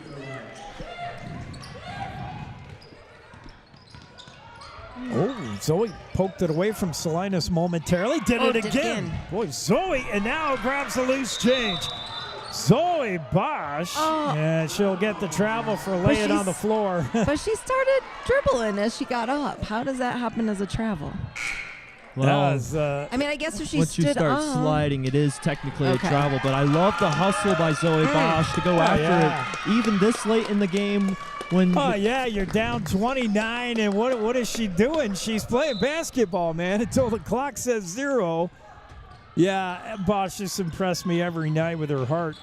There's Salinas, bounce pass inside to a new face. And the foul. That one was on Mads. I do not have a 31 with all apologies. Or a 51 or whatever that is. 31. Don't know who that is. As Coach, we've seen Coach Wilson really exercise the bench. There's nobody left wearing their warm-up stuff. I mean, they've all played. We'll get a look at Parker Duncan now for the Phillies. Yeah, Natrona now sitting the starters. And they've had a pretty good game. A nice road trip for this Casper team that finished last night in Star Valley with a win over the Lady Braves. And they'll get a win here today, so it's a pretty good road trip for Natrona. Jackson with it now. Zoe Bosch down to 3 minutes in regulation. Bosch to Ari Fowler. They're giving him room. She's going to take it and miss the three. Bosch will follow up with another triple. That one short. Saved from out of bounds by Trinity Green, but right into the hands of the mysterious 31. Floater up ahead for foul. That's up and in. Yeah, these are some JV girls who I don't have on the roster. You see the JV girls in the stands are cheering the loudest for the success of these Phillies, who I just don't have them on the varsity roster. Number 5 to the line here. That's a conventional three-point play there from whoever 5 is. Future Philly, huh? Yes, I think Natrona's got a very bright future ahead of them. Yeah. And they proved why they're going to be a very good team, and they're definitely going to the state tournament at least. Zoe Bosch spin move in the lane, puts up a little 12-footer. Good, and that's a hard shot. Degree of difficulty there, Fairborn, is 10. Yes. Man. I love the floater, the hook, and just roll it nice and easy. Natrona with it now. It's Parker Duncan going to go all by herself. No good. Rebound scramble, and Gia Morion Garcia comes up with it. Now it squirts loose and jump ball. Trinity Green. Every time there's a loose ball on the ground, you know Green is going to be down there with it, on it, near it. Zoe Green checks out. We get Allison Burcham back in the game, and both Greens out for the moment. 2:09 to play. Natrona basketball, 31. The JV player works it to number 5. Out to Carly Dinkle. Dinkle with Ari Fowler swatting away at her. Ari wants that basketball and almost got it. Casey Campbell gets it now. Baseline 3 from Dunkel is no good, but on the backside rebound, it's 25. Parker Duncan. And a timeout. Timeout, Natrona. Yeah, Duncan was kind of in the corner there, trapped. That was a nice backdoor rebound by Parker Duncan. So with 1:46 left, 54-23. Is that a short or a long one? I believe it's a 30-second timeout we got here because they're on the floor. All right. Oh. I'll stay here and work on my bench camera, which I've been unable to make work. It should. There it is. Just don't forget to take it off. Don't forget to take it off. I have, it's not been my day. It's not been the machine's day. I'm going to blame it on the computer and all this gear. Plus, I'll blame it on me too. So the combination of everything going wrong, the perfect storm, yeah. It's been a funky Saturday for me. Definitely. There you go, off the can. Oh, good job. Everybody back on the floor now in the waning moments of the fourth, and this one is belonging to Natrona. Casey Campbell with it now for the Phillies. Burcham watching her. Allison coming way out to play D. Parker Duncan gets it to Dinkle. Back to Duncan, now to Casey Campbell. To Parker Duncan. Parker works it inside momentarily, and now a lot of clock burning here. Oh, Casey went down, got tangled up with Allison Burcham.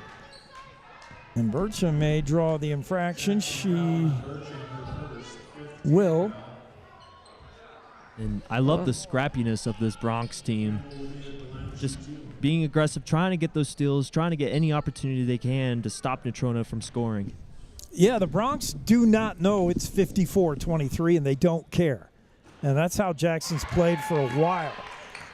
As the first for Casey Campbell goes in, 55-23. With a minute 21 to go in the fourth, Casey with a second of 2 is good. And Natrona just pouring it on here in the end. Zoe Bosch with it now to Ari Fowler. Fowler, I don't know, has come off the floor all morning. Inside of Bosch. Nice spin move to get loose, and that's some basketball move right there by Bosch. Yeah, she's very good with her pivot foot, knowing where the open opportunity is. Bosch just created that shot for herself. And now Zoe's going to go attack number 5, and Burcham knocks down Casey Campbell yet again. And Casey's thinking that looked like a replay of Groundhog's Day of what just happened. And with under a minute to go, to the line is Campbell. She made them both last trip.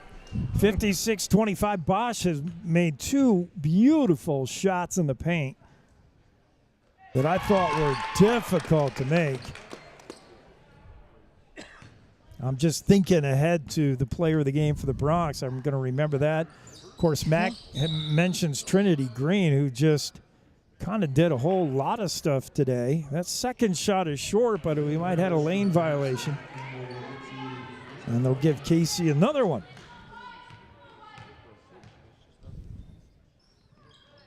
Casey is short with that. Campbell's listed at 5'6". That's Campbell and Burcham again. Casey's listed at 5'6". I don't wonder if that's a little generous or if she just looks that much shorter compared to her teammates who are all giant. That's hard to tell. I don't know. 5'6". I don't know about that. She might be 5'4". Here's Bosch with it. 40 seconds to go. Zoe spinning around on Casey Campbell. Got to go herself. Left-handed layer, no good. Put back is also Bosch, and that won't go, but she's fouled. Nice little left-hander runner there, and Bosch showing us the whole arsenal. You know, she got all kinds of shots she can get off. Yes, and she's always been that way. Like, she's been playing varsity basketball since she was a freshman. She still has another year to go, which is really exciting if you're Avila Bingham. And, yeah, it's just fun to see Zoe play and attack the rim. Zoe missed that first one, her second from the line. Gets a friendly roll and in. 57-26. We're down to 33 seconds to go in the game. Casey Campbell with Burcham on her. She's like, I'm getting out of here, Allison. Go away. Oh, reach-in foul. Burcham's going to get all five here in about pretty soon. I think 60 she's seconds. three. Yeah. Yes. She's like, I want to be first in the shower or something. Allison. She's going to show up on the score sheet, and that's going to send to the line the mysterious 5. And she's good. 25 seconds, 58-26. Phillies have owned this one after Jackson started with a good first quarter. Natrona's had the lead from the second quarter on, really. Jackson with the ball. Zoe's going to try a three, and it's short. Number 5 down with a rebound. She's in trouble. Gets it out to Casey Campbell. Campbell's in trouble now. And Trinity Green coaxes the cough up. What they're going to say it's off. No, they say it is off Campbell. Good defense by Green. Zoe Bosch with it now. Bounce pass into foul. Ari lost the handle for a moment. Gets a screen from Ankeny. Works it inside at Green. It never got there, and this is how we'll end it with a scramble to finish. So this one will be a final. We'll put it in the books. Natrona Phillies 59. The Jackson Lady Bronx 26. We'll be back with stats and wrap it up right after this. 30 seconds. It's the Jackson Hole Radio Sports Network with live Bronx basketball. Jackson Lumber, the board store, Jackson's oldest business and only true lumber yard in town. Jackson Lumber's hardware people are the best in the business, and they do it right the first time. Jackson Lumber works with people who make a living building, so the tools they sell are definitely the best hand tools and power tools available, with names like Vestool, Milwaukee, Makita, Skillsaw, Senco, Fine, and DeWalt. Jackson Lumber, the board store at 130 South Gromont. Call 733-6000, 733-6000.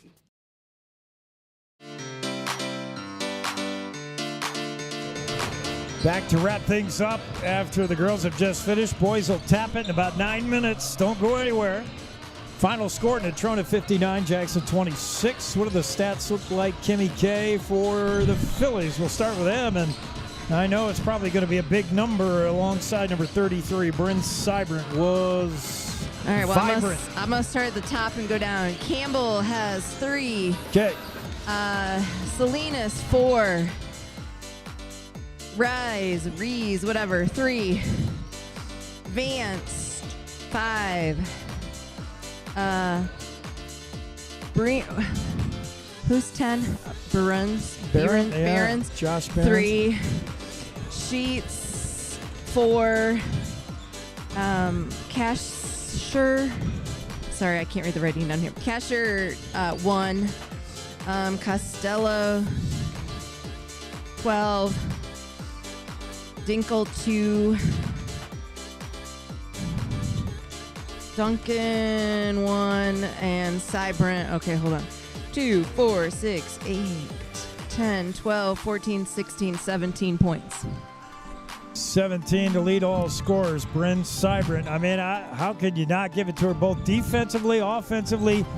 I mean, you can't erase 6-1. 6-1 means something in the game of girls basketball, and Cybrant used her size to her advantage. She made some really nice down-low post moves.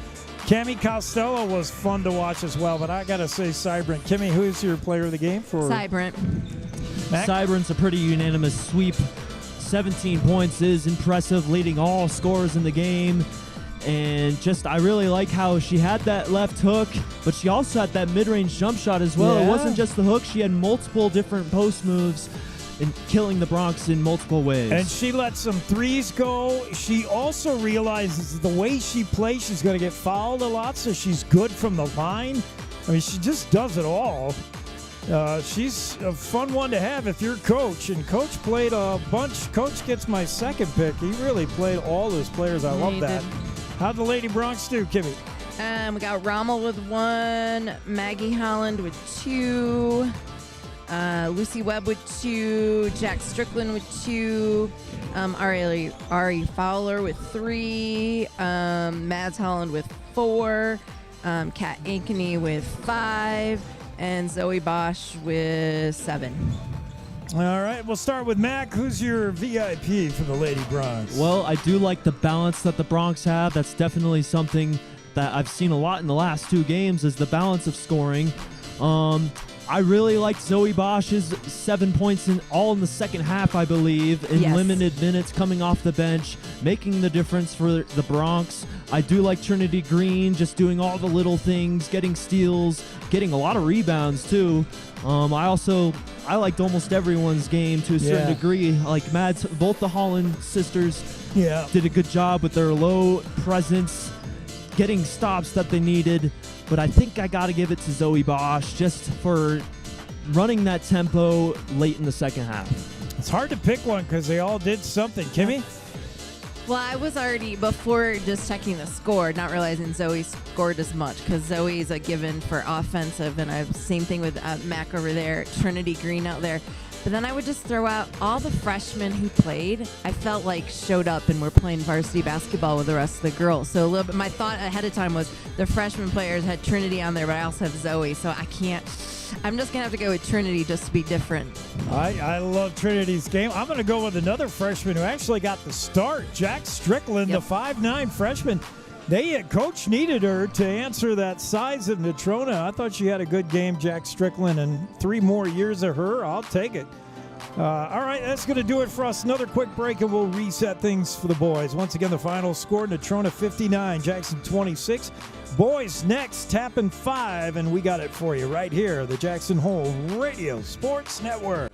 The fastest internet in Jackson is coming your way. For a limited time, Silver Light Fiber Network is constructing fiber internet to homes in Jackson for free.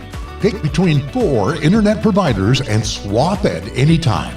See if you're in Silver Light's current area and check out which neighborhood is next at silverlight-fiber.com. Experience Jackson Hole like a local while staying at the Antler Inn, Elk Country Inn, Cowboy Village Resort, or 49er Inn and Suites. With the best entertainment, dining, shopping, bars, and brews all in walking distance, you'll never want to leave. Call 1-800-4-TETONS or find them on the web at townsquareinns.com. This is KZ95 with live coverage of the Jackson Bronx. You're enjoying the action at KZ95 radio station 95.3 or KZ95.live, and got live moving pictures on the YouTube Jackson Hole Radio YouTube channel. However you want to digest the action, the Natrona Mustangs come into this one 2-7 overall, 0-1 in conference, ranked 10th in conference, and the one-game losing streak that was last night, a 55-47 loss to the Star Valley Braves. The boys, Jackson boys, come in 0-8, 0-1 in conference, ranked 15th, dead last in the 4A, and they're riding an 8-game losing streak. By the numbers, Jackson offense needs to get better, 43.5 points. That trails the pack in the conference. They don't shoot well enough. Defensively, pretty good, though. It's one thing that's kept Jackson in games.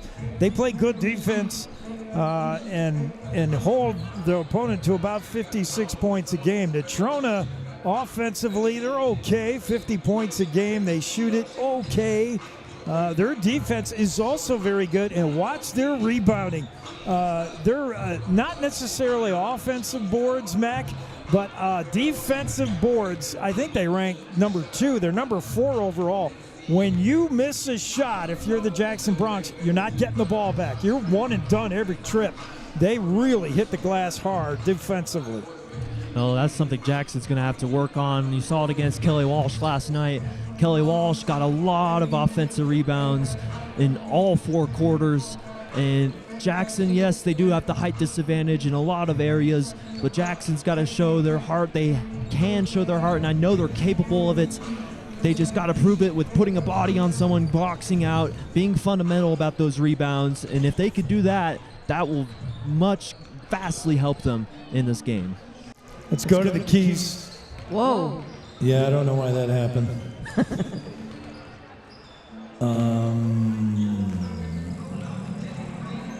I think I know why that happened, but I can't really fix it. Can we do a quiet keys to the...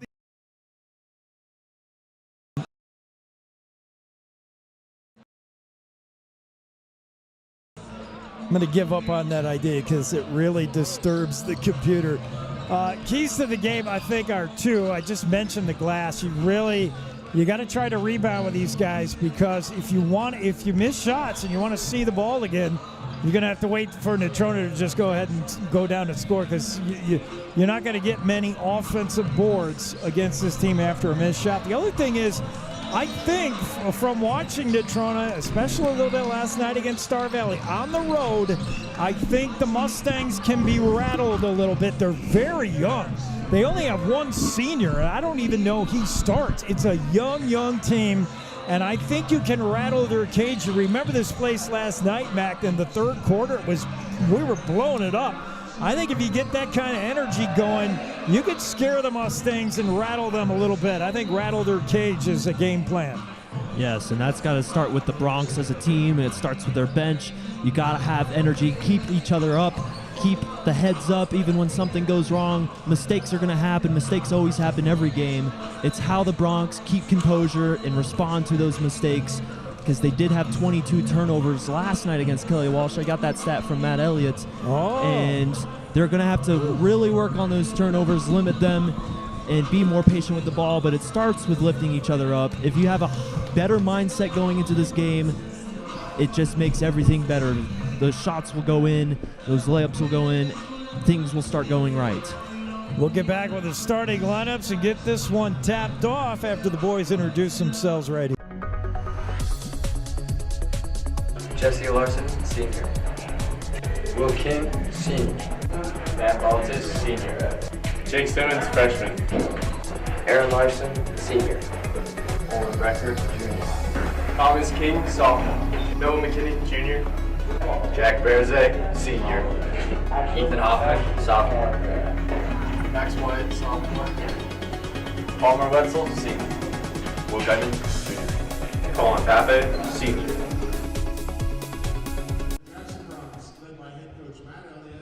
And we're just about ready to get this one started. Once again, Jackson, same as Natrona, playing back-to-back games. Jackson doing it at home here.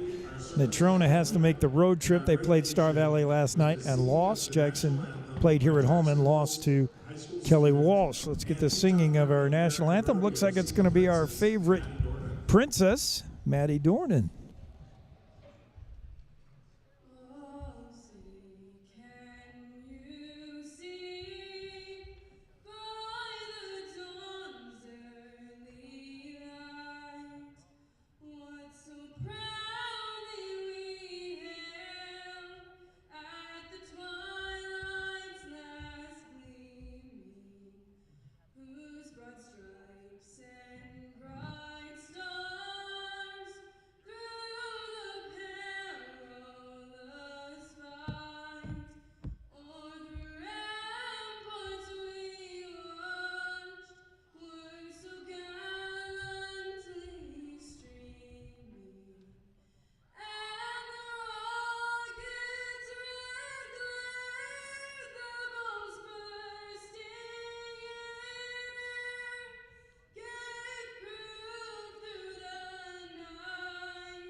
Good job by the Teton County Fair and Rodeo. Is she the princess or the runner-up princess? Princess, right? Yeah. It changes all the time. I know for a while what the senior princess. That's what the word I was. Senior. Way to go, Maddie. Let's get the starting lineups for you beginning with our Natrona Mustangs. It's going to be Carter Cox. He's their triple specialist. Watch him shooting the three. Josiah Coleman, their leading scorer, and he is dangerous in every way. 21. Oh, no. I don't have a 21. That can't be. And Gavin Paddock, as well as Tanner Hagar. I don't know who 21 is. Taze Turnbull, thank you. Do the Jackson starting lineup, will you, Mac? Yes, we got Jesse Larson starting at the point guard position, averaging 11 points a game. Then we got Noah McKinney. He's got some three-point shots in the last two games, starting at the wing. We got Jack Berzay, the man in the middle, number 22, averaging 6 to 7 points a game with 8 rebounds, leads the team in rebounds. Then you got Palmer Wetzel, the second leading scorer on the Jackson Bronx with 10 points per game. And then Will Geitman to round it off will be at the opening tip. He's been a key factor with rebounds and scoring as well. I think averaging 5 points and 5 rebounds a game. You're not even reading anything for those stats. That's all in your head? Yes. You are amazing like that. I am going to say that. You're doing the opening intros from now on then. Jeez. Oh, wow. Natrona gets started off early. A three from Carter Cox. And we warned you, he's their long ball threat as he puts up the triple to get things started for Natrona. Palmer Wetzel with it now. Coleman on him. Now to Aaron Larson. Aaron bounce pass to Wetzel. Wetzel tries baseline, has a little bit of room and not much. Gets it to Berzay. Berzay turns around and the door open. Jack, I love that, Jack. Yes, that's very smart to find the opening and go strong to the bucket. Yeah, I mean, he turned around. He said, you're giving me the baseline, I'll take it. Top of the key, it's Cox, hot off his three. Now gives to Gavin Paddock. Paddock lost the handle, stolen away, Noah McKinney. McKinney tried to give it to Wetzel, and they got messed up on the exchange, but no damage done. Up ahead to Berzay. Natrona defense right now, hungry. McKinney open three, look, and he's just short. Pulling down the rebound is Gavin Paddock. Fires over near side. Sorry, that's Paddock. The rebound was Turnbull, the guy I'm missing. That's into Tanner Turnbull. Turnbull's got a shot, maybe over Berzay, won't take it. Bounce pass inside. That door got shut by Wetzel. That shot won't go, but a foul. Good job by Palmer Wetzel on Josiah Coleman. It was loose down low, the 6'4 junior, but Wetzel denied him a shot. And that's something Jackson's got to watch out for, is those offensive rebounds, as Natrona already got the offensive rebound in almost the and one. We know they're good on the defensive rebounds, not statistically on the offensive glass, but they're good rebounders overall. And from the line, Paddock delivers, the junior. 25% free throw shooter, but he's not hearing any of that as he converts 4-2. Second one is good. 5-2 Mustangs. Good start on the road for them. A little bit of pressure here from Coleman on Wetzel. Palmer gets away from it rather easily to Aaron Larson. Aaron working on Carter Cox. Bounce pass Wetzel. He's open. Long three from deep. Oh, man, that one should be worth 4. He was about 4 feet back on the line. And that was something we didn't see at all last night against Kelly Walsh. I'm a big fan of Palmer shooting that ball. That's he was a turnover. Quiet last night. Bad pass turnover has Jackson with a steal, and tied at 5. It's the Bronx ball. Bounce pass into Berzay. Working on Turnbull, has him backed up. Now out to McKinney. Back to Berzay. He's got that shot over Turnbull if he wants it, I think. Let's see if he takes it. He does! Oh. And he can't get it, but his own rebound, no good. Oh, 2 tries for Berzay and couldn't make it happen. Tanner Hagar with it. Works it up to Cox. Baseline drive, no good. Rebound, Will Geitman. Max says, go, Will. He pulls up for McKinney, the three, no good. And the rebound out of bounds off Coleman. No, they're going to say off Barazay. So far, Jackson's getting the right looks, getting the looks they want. They're just not falling yet. Yeah. 5:27. We're just underway in this one. Tied at 5. Natrona ball inside to Turnbull. Back out around the horn to Paddock. Gavin gets it to Cox, far side. To Tanner Hagar, who was the leading scorer for this team last night. Inside to Josiah Coleman. Bounce pass to nobody. And Coleman is attracting a lot of attention. I see it already. Every time Josiah touches the ball, there's 3 Broncs heading his way. And Josiah just tried to dish it, but his pass wasn't nobody on the other end of it. Out of bounds. Palmer to Aaron Larson. Aaron working on Cox. Now to Palmer. Wetzel in that nail. Kicks it out to Geitman. Nice bounce pass to Wetzel inside. And it's good. Yep, Palmer with 5 points early, and that's something you really like to see if you're Matt Elliott. Palmer scoring quickly and early. Tanner Hagar with it now. Carter Cox into Turnbull. Now to Josiah Coleman with a finish. And that's some ball movement right there. That touched 4 different Mustangs in about 3 seconds or less. Palmer Wetzel with it now. Coleman watching him. Got a screen from Barazay. Now to Noah McKinney. McKinney back to Palmer Wetzel. He'll try another 3. That's way short.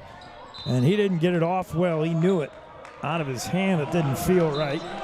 It'll be Natrona basketball. Tied at 7. We're halfway through the first. Hagar to Coleman.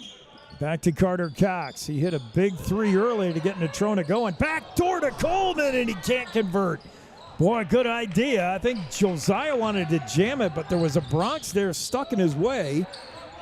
Good inside pass to Geitman, who can't finish. That's a sneaky pass, Mac, that bounce pass in there. Yes, it is. In and traffic. Geitman had good position. It just couldn't finish the layup.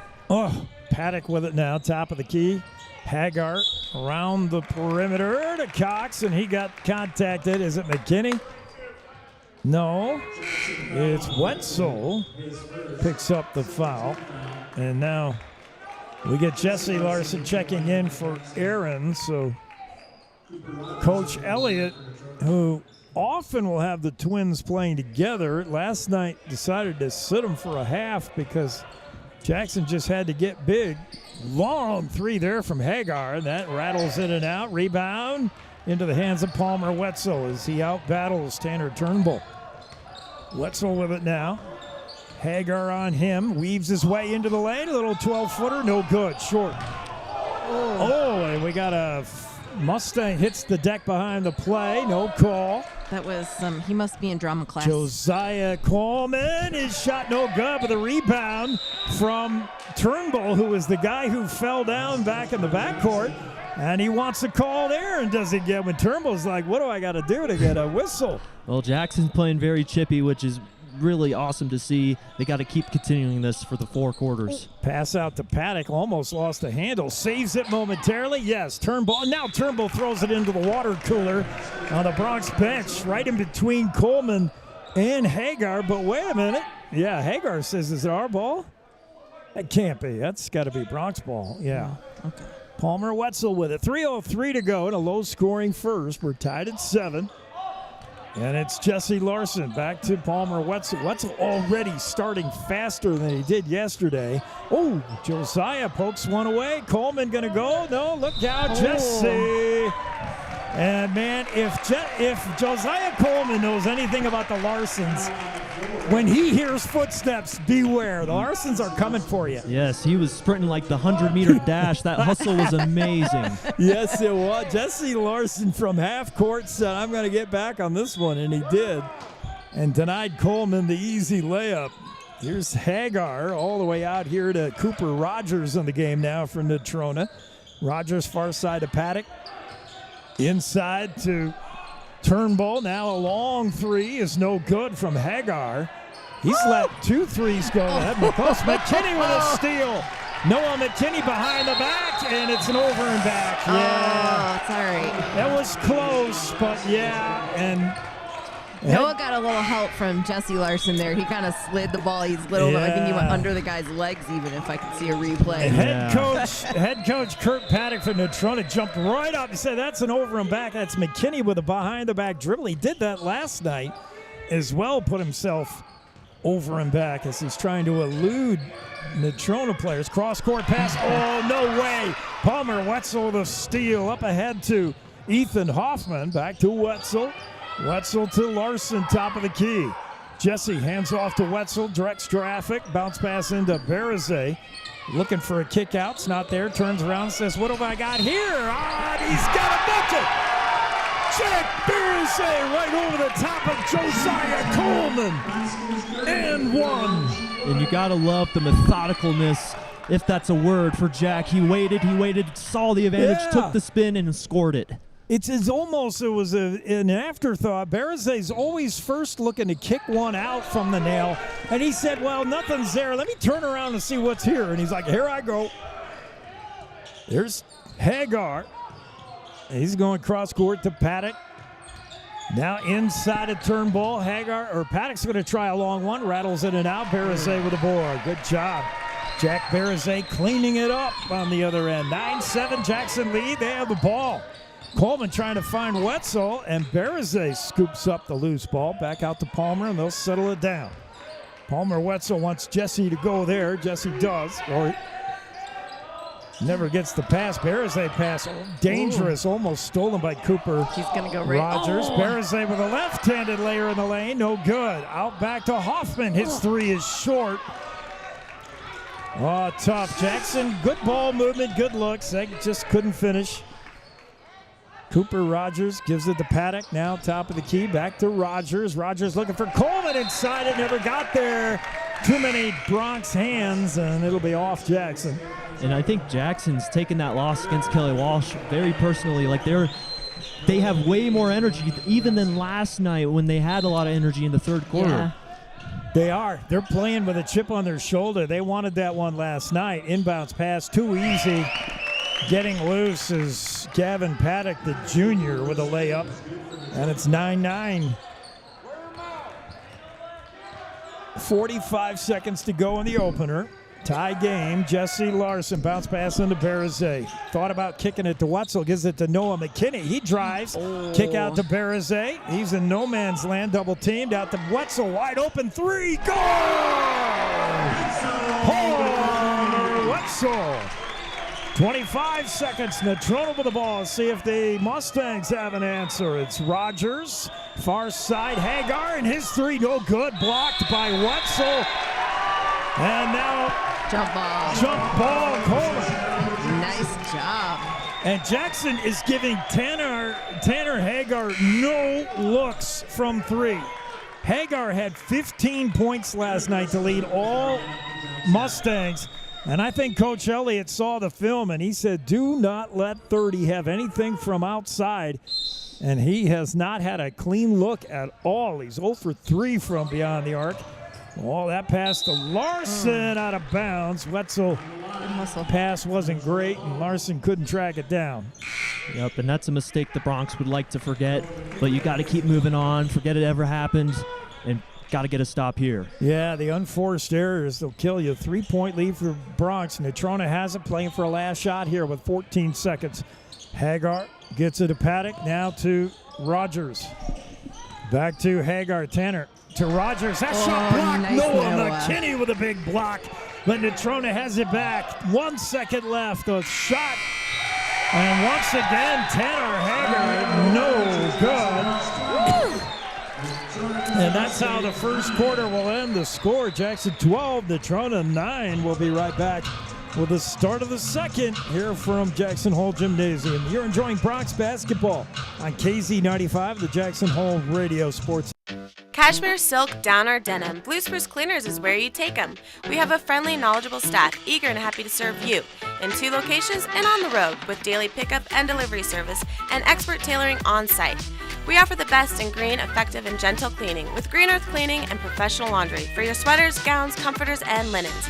Blue Spruce Cleaners is a recognized reduce, reuse, recycle business leader, providing green, affordable, and friendly service to our community for over 20 years. Whatever the season, whatever the reason, Blue Spruce Cleaners. Live play-by-play coverage of Jackson Bronx sports continues with Jake Nichols on KZ95. For KZ95 Jackson Hole Radio, I'm Jake. Kimmy's here, Max here, and a good start for the Jackson Bronx. Yes, very strong start, hitting some threes, leading with their shooting. Palmer Wetzel with 2 threes, but they're also playing chippy defense. Yeah. Credit Jesse Larson diving after loose balls, doing the little things. As a coach, you've got to love to see that. Jackson playing with a lot of fire. Good point. They send out Barazay, McKinney, Ryder Chapman, the first look at him, Wetzel, and Aaron Larson for Natrona. They counter with Josiah Coleman, Tanner Hagar, who has not had a good night shooting yet, Cooper Rogers, Gavin Paddock, and Garrett Paddock, the freshman younger brother. He's got it now, and he fires to his other brother, Gavin. Pass inside, looking for Rogers, never got there. Stolen, Barazay. Larson to Wetzel with some urgency. McKinney from the corner, his 3 way off the mark, but Barazay with a rebound. Here's Larson from 3. That's short, but he gets his own rebound. Kick out to Wetzel. This doesn't often happen, Mac, where you get 2 offensive rebounds on a team that is really good at defensive rebounds. Well, 3. It's interesting because Jackson's had 3 of those possessions where they get 2 or 3 offensive rebounds but come up empty-handed. Yeah. I mean, Jackson is beating Natrona on the boards for the most part, and that doesn't happen very often for the Mustangs. So they're winning that war so far. Wetzel bounce pass into McKinney. Noah back to Wetzel. He's wide open if he wants that long 3, but he doesn't. Chapman with stutter step. Now hands off to Wetzel. Wetzel says, "Get off me, Paddock." Inside of Barazay. And he can't get it, but he will draw the foul. It's going to be on Garrett Paddock, I believe. Barazay to the line. It is the freshman's first. 6:51 just underway in the second. Jackson up 12-9. Barazay can add to it. He's gotten better at this free throw shooting, and he's had to because he's drawing fouls. They jinxed him. Missed that one. Cox into the lineup for Natrona. Second of 2 for the Jackson big man, and he's got that one. 13-9. Barazay comes out for Will Geitman. Jackson still stays fairly tall. It's trying to go big with these Mustangs. Coleman has been quiet, and Hagar has been quiet. They're 2 leading scorers for Natrona. There's a jump ball shot from Hagar, and that's way off the mark. McKinney bumped him from behind. It really didn't need to do it. I think Noah just couldn't slow himself down. Yeah, and it was just a foul by the body. It wasn't an obvious, blatant foul. It was just a foul with the contact, and that was smart for Hagar to draw that contact. Yeah. Hagar has not had his kind of day, but maybe he can get on track by sinking a few of these. He's got that one. And it's 13-10 now. Jackson leads. 6:39 to go in the half. The second of 2 from Hagar. Deep knee bend and puts it up and in. 13-11. 1-score game. Wetzel, dangerous pass to Geitman.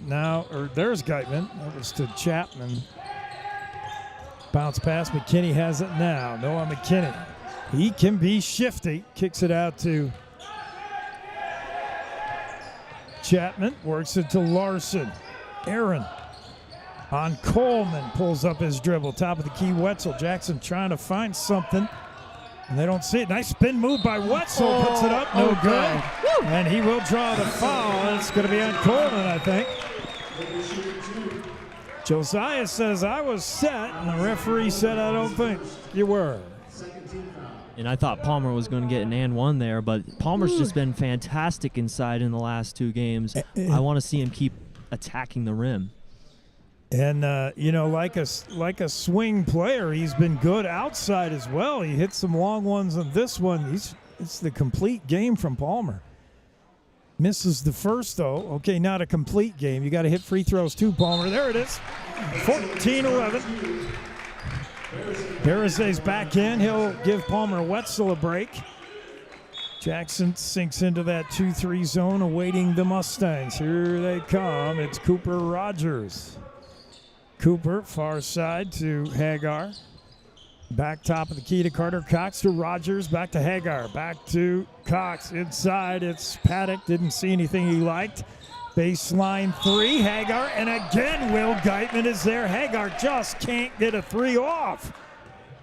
And Jackson will not let him have one. That's more the issue. And this is starting to look by design, Mac. Like Coach Elliott says, I'll let a few guys beat me, but it's not going to be Coleman and it's not going to be Hagar. Yes, Jackson's doing a good job closing out well. I don't know if I agree with that call. Looked like Will Geitman got all ball, but that's a cost for Jackson, as now Hagar's got 3 free throws. Yes, and he makes the first, 14-12. And these 2 leading scorers for Natrona, Josiah Coleman and Tanner Hagar, the junior and senior respectively, have been kind of quiet by their standards, but Hagar just pours them in here with the clock stopped. He's got 2 and looking for 3. This would tie it. And he's good with all of them. Knotted at 14 with 5:45 to go in the second quarter. Larson across the timeline, gets a double team trap, gets out of there by giving it to Geitman. Geitman's pass stolen away by Hagar, and then he gets bumped out of bounds. That's a foul on Larson, who I think was kind of upset with the giveaway pass. Natrona ball now and a chance to get a lead. They started the game with a lead, and then Jackson came right back. See if the Mustangs can get the lead back. Hagar, far side to Cooper Rogers, that's Carter Cox. That's Rogers, back to Cox. Carter to Tanner Hagar. Oh, inside free 15-footer from Garrett Paddock, uncontested, but he missed it and could not save it. Yeah, Garrett, the freshman, found himself all alone there in that shot that's hard to make, that mid-range little jump shot. Yes, and that's the only thing a zone is generally allowed other than three-point shots, and Jackson's zone's been doing a great job scrambling. Coming out, yeah. Especially baseline threes, because they're playing the 2-3 zone, so you got usually a tall guy to come out and challenge that baseline 3. Ooh. What happened there? We got a foul on Noah McKinney. Yeah. His first or second, I believe. 14-14 with 5 minutes to go in the half. Low-scoring defensive game. I guess we could have predicted that. Both these teams play decent defense, not the greatest shooting teams. As Rogers inside of the freshman Paddock, back out to Rogers. He drives the lane. Little running floater from 12 feet, misses. And the rebound, Geitman. Now Palmer Wetzel brings it up. Jackson with a chance to grab a lead. Wetzel into Barazay. Barazay with Turnbull on him. Outside 3 from McKinney, no good. Rebound, Rogers. Cooper brings it up. That's Hagar looking for 3, and there it is. He finally broke the seal. It took a while, but Tanner Hagar drills one from distance, and it's 17-14. Palmer Wetzel with Hagar on him. Palmer close up, a little 18-footer. It's too short. Rebound to Natrona. McKinney taps it loose and puts it up and in. Tanner Hagar looked up for just a minute. That's all it took. Noah slapped it loose. Yep, and that's what Noah McKinney does best. He's got such quick hands, when you don't expect him to poke that ball away, he does exactly that and gets the nice, easy layup. Timeout on the floor. We'll take it as well. Jackson within 1 now. 17-16. Natrona with 4:03 to go in the half. Back in a moment on the Jackson Hole Radio Sports Network. Experience Jackson Hole like a local. Recently renovated, the 49er boasts a new lobby, extended continental breakfast, indoor swimming pool, fitness facility, and 12-person outdoor hot tub. Located on Pearl Street, the 49er is just 3 short blocks from Jackson's greatest bars and restaurants, where you'll find your home away from home. Enjoy your time in Jackson as part of the Town Square Inns, and stay at the 49er Inn and Suites. You're watching and listening to live coverage of Jackson Hole High School sports on KZ95. Well, it's been a fun game. These two teams very evenly matched. Good ball game, Mac. Yes, and I expect this to go all the way to the final moments of this game. Both teams attacking each other. Both teams doing good job defensively. Nothing's easy tonight. Are you seeing buzzer beater in your crystal ball? Maybe. At least a close, intense game all the way through. Natrona with the ball in the lead, 17-16, 4 minutes to go in the half. It's Cooper Rogers calling out the play. Rogers fires one to Cox, back inside to Turnbull. His shot is good. Tanner Turnbull with a nice kiss off the glass. Yeah, and Jack Bearsey was right there. That's a tough shot to make right over Jack. It is. It's the offside shot. He's a righty shooting from the left side. That was pretty. Ball out of bounds, and it's going to be whose ball? Oh, a foul. Oh, I thought it was Natrona ball. Oh, sorry. Yeah, Jackson ball. Jackson down 3. They'll inbounds underneath their own basket. Who's going to do it? Bearzay volunteers. Jack floats one to Geitman, and that's knocked out of bounds by Carter Cox. Got to be careful with these passes. Natrona Natrona's really played good defense. So will the Bronx. Bounce pass to Noah McKinney. Gets a screen from Bearzay. Now flips it to Wetzel, top of the key. Palmer to Chapman. Oh, sorry, that's Hoffman. Now McKinney draws Turnbull way out here. He's going to try to put some moves on him, but can't. Pass to Geitman. Geitman has it. Baseline bounce pass to Bearzay. Runs out of real estate to McKinney to Wetzel. And a lot of ball movement, but no good look. Bounce pass into Bearzay. He's going to get Paddock into the hole. That's a good job. Yep. Mac, that's the time to do it. He's working on the 6'2 freshman Paddock, and Bearzay said, I'm going to show you something, kid. Well, that's his best impersonation of Andrew Hanna. He did the reverse spin to the baseline. Yeah, I mean, he just backed Paddock right up to the hole, and there's Tanner Hagar, who suddenly got hot and puts Natrona back up. 21-18, Mustangs by 3 with 2.5 to go in the first half. Wetzel with it to Noah McKinney. McKinney working on Paddock, who swipes at it. Back to Wetzel. Hagar watches him. Palmer takes a little walk down the right block. Doesn't like anything there. And back to Bearzay. Bearzay with Turnbull on him. Kick out. McKinney, 3, short.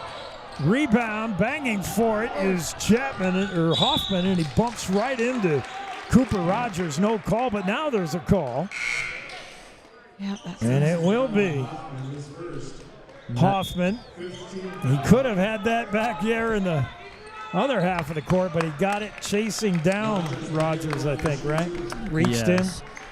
It may have been a little bit of a frustration foul. Yeah. Those two bumped hard in the other half of the court. Cooper Rogers to the line, 69% free throw shooter, the sophomore, and he's good. Cooper good for about 4.5 points a game. He's been in for much of this one as Rogers eyes the second of 2. 22-18, Natrona gets a nice bounce there, and he's good on both. Stangs up by 5 now. Larson with the ball. Aaron trying to get away from Cooper. Rogers. Now he's double team trapped and gets it to Bearzay. Good job for Jack to come back for that. Bearzay baseline. Coleman shuts him off. Wetzel's wide open, top of the key. Now drives. Almost lost the handle. Baseline 3 there is off the mark. Ryder Chapman, the lefty. It was close. And a nice job. Good hands by Geitman to steal that pass. He knocked it out of the air. And Jackson with a turnover. Larson in trouble. Bounce pass to Bearzay. Jack's always been there when you need him, huh? And anybody in you're in trouble. Yes, and that was good patience by Aaron Larson to use those pivot foots, find those angles to pass out of the trap.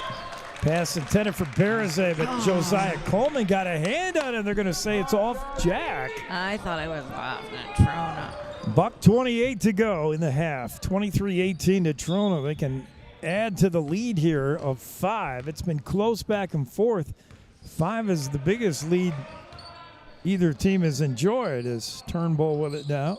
or Paddock rather. Cooper to Hagar, inside floater, and there it is. Josiah Coleman, they tried that once earlier and couldn't get it. That time it worked.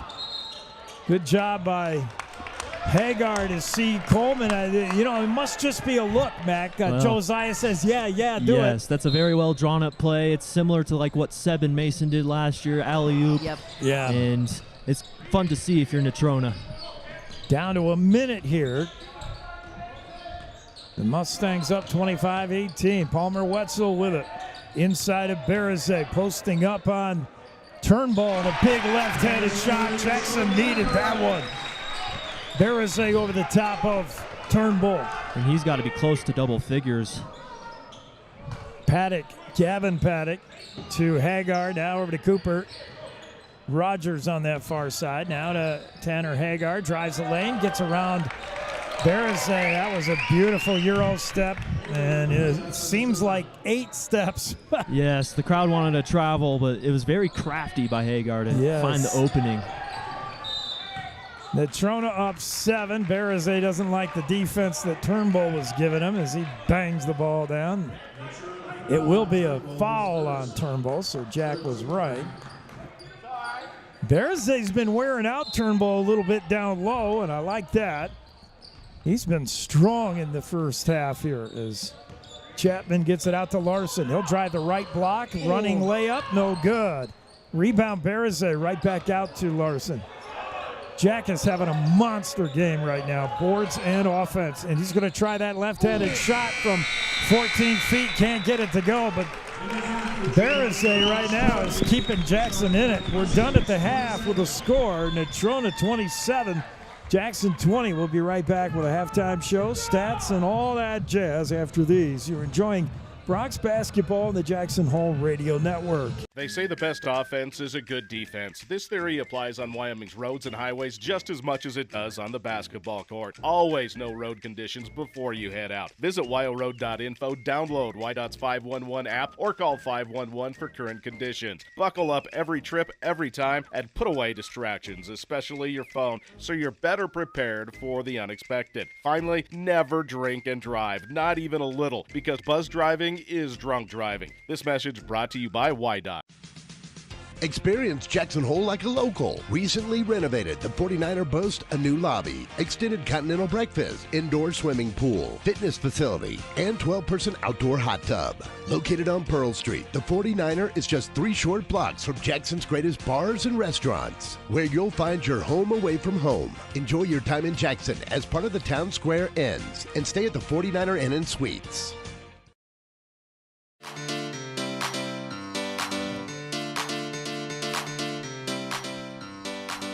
We're back here at the half. Natrona 27, Jackson 20.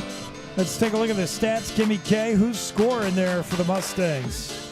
Rogers has 2. Cox has 3. Coleman 4. Turnbull 2. Paddock, the one number 23, Gavin Paddock, has 4. And, of course, Hagar has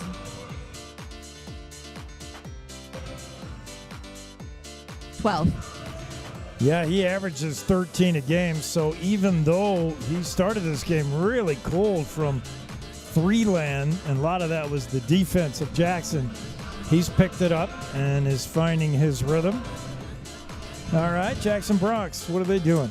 Well, it's been all Bereze and Wetzel, other than Noah McKinney has contributed 2, so we'll say that. So Noah's got 2, Wetzel has 9, and Bereze has 9. They are tied.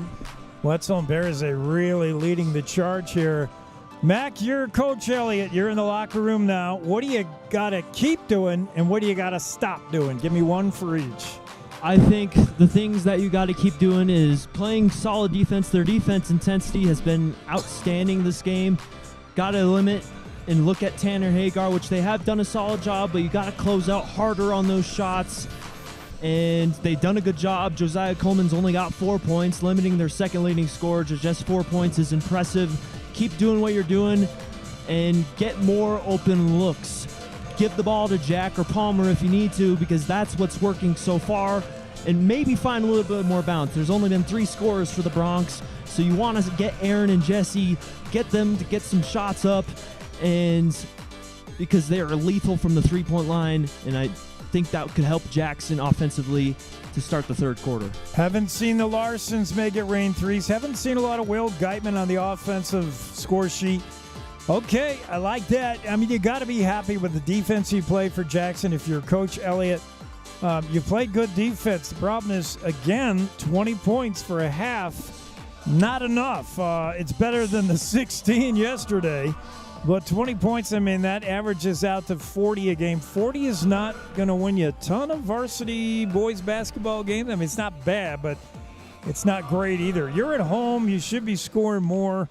To limit Natrona to 27, though, I think is a win so far. But, yeah, good game. It's been an entertaining game, and we need the push that Jackson had last night coming out in the third. They had a whale of a third quarter. Do they have it in them again? I think so. I think they could definitely push back into the lead. They have the motivation. They're scrambling everywhere. I think if they keep playing the scramble game, then that's just they're gonna have to earn their way back into this game. They're gonna have to do it bucket by bucket, slowly but surely. And I think once you get down to the fourth quarter, once it gets down to the wire, if you get to within 3 or 4, then you need to get that final push to take that lead and take a close victory. Jackson came out with a ton of energy and, more importantly, edge. They came out edgy and a little bit nasty. Like they didn't like the way it went down last night against Kelly Walsh. They were taking it out on Natrona for a little while. They got to find that again in the locker room. They got to go kick some garbage cans, punch holes in the wall, and get that edge back, because they played some physical, chippy ball, as you said, and it had Natrona a little off balance to start. Yes, they just got to win the first 3 minutes of this third quarter. If they win the first 3 minutes, that's a game changer.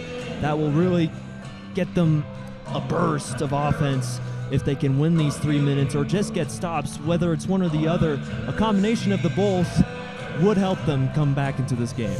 I already got a player for the game, and it's not anybody on Natrona or Jackson. It's this little kid that does the halftime show up.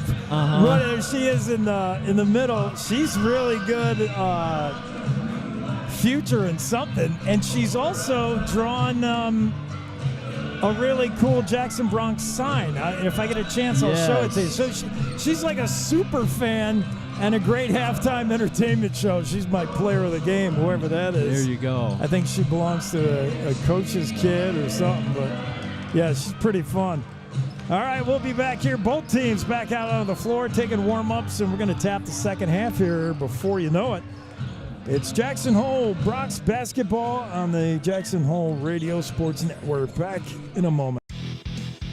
Experience Jackson Hole like a local while staying at the Antler Inn, Elk Country Inn, Cowboy Village Resort, or 49er Inn and Suites. With the best entertainment, dining, shopping, bars, and brews all in walking distance, you'll never want to leave. Call 1-800-4-TETONS or find them on the web at townsquareinns.com. Cashmere, silk, down, or denim, Blue Spruce Cleaners is where you take them. We have a friendly, knowledgeable staff eager and happy to serve you in 2 locations and on the road with daily pickup and delivery service and expert tailoring on site. We offer the best in green, effective, and gentle cleaning with Green Earth Cleaning and professional laundry for your sweaters, gowns, comforters, and linens. Blue Spruce Cleaners is a recognized reduce, reuse, recycle business leader, providing green, affordable, and friendly service to our community for over 20 years. Whatever the season, whatever the reason, Blue Spruce Cleaners. Jackson Lumber, the board store, Jackson's oldest business and only true lumber yard in town. Jackson Lumber's hardware people are the best in the business, and they do it right the first time. Jackson Lumber works with people who make a living building, so the tools they sell are definitely the best hand tools and power tools available, with names like Vest Tool, Milwaukee, Makita, Skillsaw, Senco, Fine, and DeWalt. Jackson Lumber, the board store at 130 South Grovemont. Call 733-6000, 733-6000. Let's get back to the live action on KZ95. Here's Jake Nichols.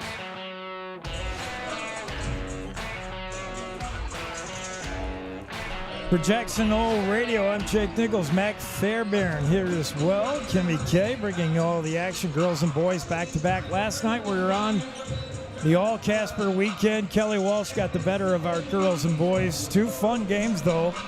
And now it's Natrona Mustangs and Phillies. We'll return the favor. We make the trip there February 14th, 15th over Valentine's, and we'll play out there. You know, jumping up to 4A for both boys and girls has been difficult, Mac. Yes, it has. It's almost been 8 years now, though. 2017 was the transition year, and there's only been 2 seasons with the Bronx having a winning record in 4A, and that was last year and the season before. And Jackson's never had a dominating season. It's hard to win a state championship in any level in the state of Wyoming, as Jackson hasn't won a state championship since 1984. That's a painful reminder for these Bronx, but they have the motivation. They want to win. They want to make state. That's a reasonable goal, and I think it's possible, even if the record is not what you want to see. I think you just got to win 2 games in regionals, and this is just preparing. This is a preparation for that stage. But this year is a little bit of down year for everybody in the 4A West anyway. But even the 4A West is tough, and when you're a school that's not quite huge, yet you're big enough to be in the 4A conference, it's difficult competing with teams like Casper, these Casper teams. They're from big cities, and even if you get past them, you get to state, and you got to deal with the Gillettes and the Cheyennes, and it's tough, man. It's some big schools.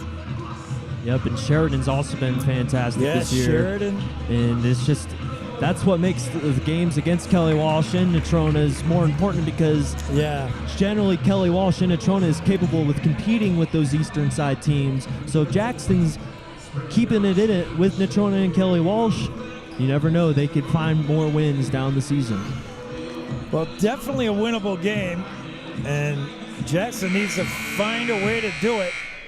And I think coming back with a little bit of that edge they had to start this game might be one answer. 7 points separate these teams as we get started here in the second half. Jackson will start with the basketball. They're moving right to left on your YouTube screen. Palmer Wetzel with it now. Inside at Geitman, and he ran out of room. He tried to save it, but he had to just, he had nothing to do as it goes out of bounds. So a fruitless trip there. You just can't turn it over. You're not going to have a lot of opportunities. 27-20. Every possession has to be precious, Mac. Yes, it does. They got to be taking each possession like it's the last and make everyone count. Gavin Paddock misses a little 10-footer right there. Wetzel with the rebound, but Paddock steals it away from him. To Turnbull, to Hagar, now to Coleman. Oh, that's another missed chance as Wetzel had that rebound and just lost the handle. Coleman to Hagar, now to Carter Cox. Carter had that 1-3 to start the game. Steal from McKinney, but he lost the handle.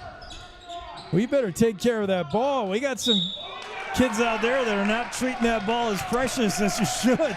Yeah, that ball's got some butter in it this game as well. Palmer just got great position. He did this a lot against Kelly Walsh as well. He can really box out, and he's gotten many foul calls off rebounds. First minute in and no points yet. 27-20. Palmer Wetzel with the ball now. Double team trap, and he gets out of it. Jack Baraze's always been there, handy on the spot when you need him. Wetzel bounce pass into Baraze. Where's the kick out, he says. It's Larson. Stutter step. Larson spins in the lane. Aaron runs out of room. McKinney baseline three. Good. No, McKinney. And that was a great kick out by Aaron Larson to find the open Noah. Lead cut to 4. Natrona with it now. Paddock, top of the key to Cox. Here to Hagar. Tanner inside of Turnbull. He's wide open. Baraze, though, got there. Jack was sort of suckering him in and then got there when he needed to. Oh, nice. Turnbull missed the shot. Wetzel posts up. 3. Good! And And just like that, the Bronx are within one, 27-26. I'm starting to notice a theme. Jackson very good in the third quarter so far. Yeah, Hagar missed a long three short. Barazay with a rebound. Jackson could take the lead here. That's a change from the years past, though. Third quarter used to be our worst. I was scared of that third quarter. This year looks like third quarter is belongs all the Bronx. McKinney to Wetzel. Palmer inside of Barazay. Barazay hands it back to Palmer. Wetzel. Back to Jack Barazay. Not a lot of movement from the Bronx. Spins in the lane for Turnbull. Barazay has really been working Turnbull pretty well this day.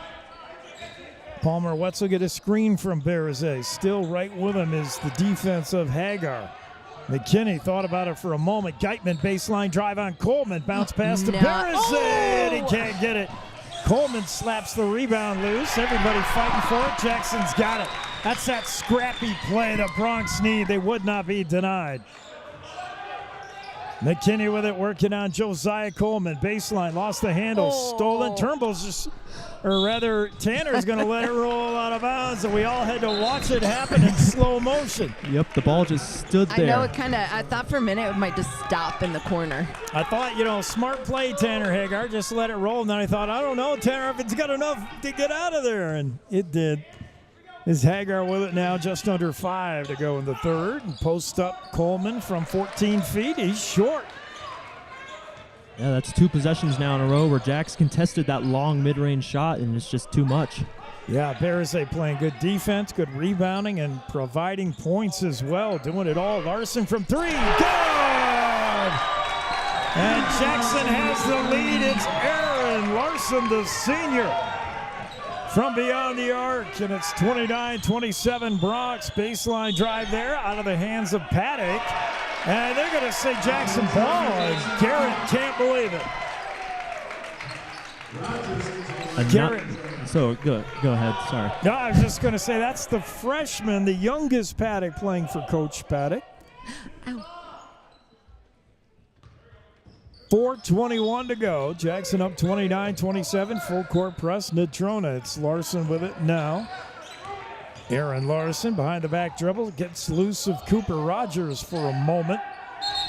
And now timeout for Elliott. Boy, there's something that both Kelly Walsh and Natrona has seen on film, I think, and they're trapping these Larsons. And I wouldn't think Aaron or Jesse is the guy you want to trap. They're so wiggly and good at getting out of it, but they got trapped a lot last night, and it seems to be a theme for Natrona here as well. I want to see one of these tall guys try to, jump up on Jesse or Aaron, and they go underneath their legs. Yep, and Jesse and Aaron, or Aaron and Jesse, are very good at doing that. Yeah. I think the reason for these traps is just because they do tower over them. It seems like an intimidating factor, but Aaron and Jesse have great composure. They have no fear. They show no fear on that basketball court. I mean, they're very quick. They're good ball handlers. They have good vision. They don't seem like a guy you want to trap. I don't care how tall they are, but yet we saw Kelly Walsh do it last night, and we're seeing Natrona do it as well. Whenever the Larsons get the ball, they go right to him with a double trap. There's Larson. He wiggled away from Rogers in a 3. No good. Rebound battled around, and it's Turnbull that comes down with it. And Larson did a good job of ditching his man right there and got a good shot off. Hagar to Cooper. Cooper Rogers floats one inside to Paddock, the younger Paddock. There's the elder. Now to Rogers. Top of the key, Hagar. Near side, Paddock. Nice move on Wetzel. And his shot, though, is up short. And a good job by Gavin Paddock. A little sidestep. And he lost Palmer for a minute. Into the game now is Ethan Hoffman replacing Noah McKinney for the Bronx. Still at 29-27 Jackson. 3:43 in the third. Bronx came into this half down 7, but are having a Jackson Bronx third quarter. Larson with it now after the Natrona miss. Hoffman and Wetzel just ran out of room on that far sideline, out of bounds. And then Jackson doesn't want to get too conservative. They've had 2 unforced errors this quarter, even though they've had a fantastic start. Yeah, keep the heat on, keep that edge in your game. and you got to do it for all 4 quarters. Here's Cooper Rogers, cross court to Hagar. Nice drive there as he got away from Wetzel. Drove the baseline and missed the shot, but he does pick up the foul. It's going to be on Barazay. Only his second. That's good news because Barazay's been playing a pounding game inside. Tanner Hagar to the line, the 6'2 senior. Averages 13 points to lead his team so far this year. He's a 52% free throw shooter, and he nails that. He scored 15 last night to lead all Mustangs. Slow start for him in this one, but he's starting to heat up. And he gets them both. He's been good from the line, huh? Done most of his damage from the stripe. Yes, I think he's 4 for 4 or 6 for 6. I think he's hit all 6. Here's Larson, and again, they want to trap him, but it didn't work. That's Barazay in the far corner. Cross court, Larson wide open, and he can't get it. It's short. Barazay with a rebound. And it's going to be Hoffman with a 3-point try, and it rattles in and out. 2 really good looks, but it wouldn't go. And that might be a foul on Hoffman. The Jackson bench doesn't like it. I think it was just a no call, and the Jackson fans also didn't like it. Thought it should be a call. All right. The Natrona ball under the room basket. Tie game at 29. Long 3 is short from Cox. Oh, yeah, don't fight. You're on the same team. Will Geitman with the rebound. He gives it right back to Hagar. Hagar to Cooper Rogers. It's up and in. Sloppy passing there. Geitman never saw Hagar. And now another turnover as Cooper Rogers gets Aaron Larson to cough it up. I think that was twice now. I don't think the fans like that either time that Natrona got the ball back down there. Yeah, and Elliott has seen enough of the giveaways. Larson and Geitman, both responsible for the last 2, are going to take a seat on the bench. Here's Carter Cox up and in, and a chance for 3. Carter Cox hit the opening triple to start the game. He's been quiet since, but that was a nice move. The 5'11 sophomore. I believe that was called on Ryder.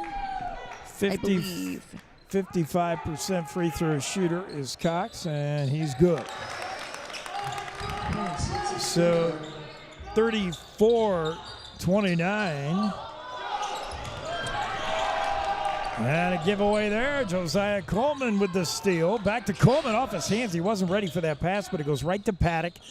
To Hagar. Back to Coleman. Oh, beautiful baseline pass to Paddock. No good with a rebound. Tanner Hagar. Time out by Natrona. And the Mustangs starting to feel it. I would have said that's the time for Elliott to call a timeout. Yes, I was about to say, wow. Jackson had the lead 29-27, and then now we're back to dead even for the quarter. Both teams have scored, I think, 7 points. It was 27-20 at the half, or each team has scored 9 points, excuse me.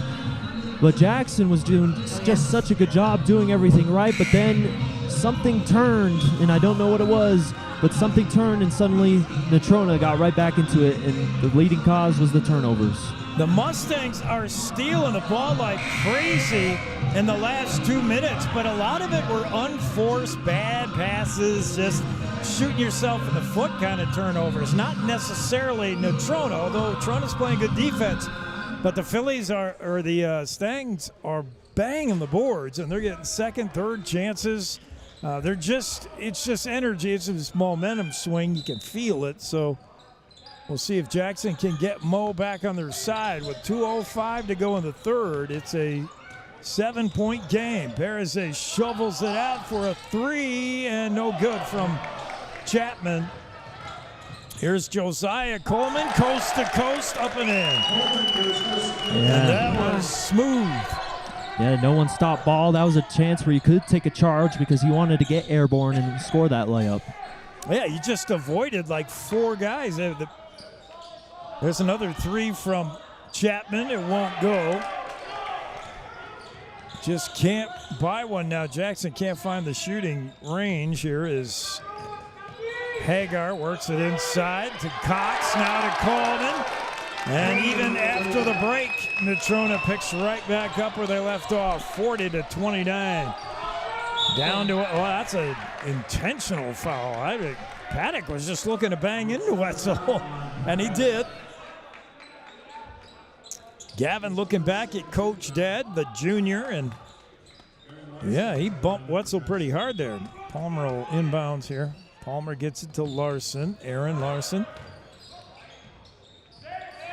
Gets in a little trouble, gets it to Palmer Wetzel. And Wetzel guarded closely by Paddock, now got to drive the lane.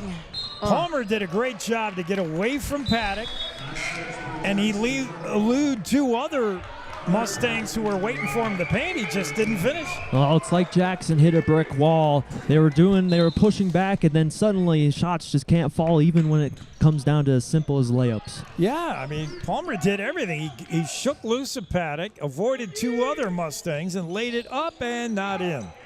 There's a little 15-foot turnaround shot by Garrett Paddock, and the putback, though, offensive rebounds for Natrona, and it's 42-29 Mustangs. Wetzel from three, short. He had a good look, but he's just not in the zone at the moment. Well, I think he was surprised to be that open. I know I say that every time, but that was a very open look for Palmer. It was. He did not take advantage of it. Here's Cooper Rogers, the 5'9 sophomore.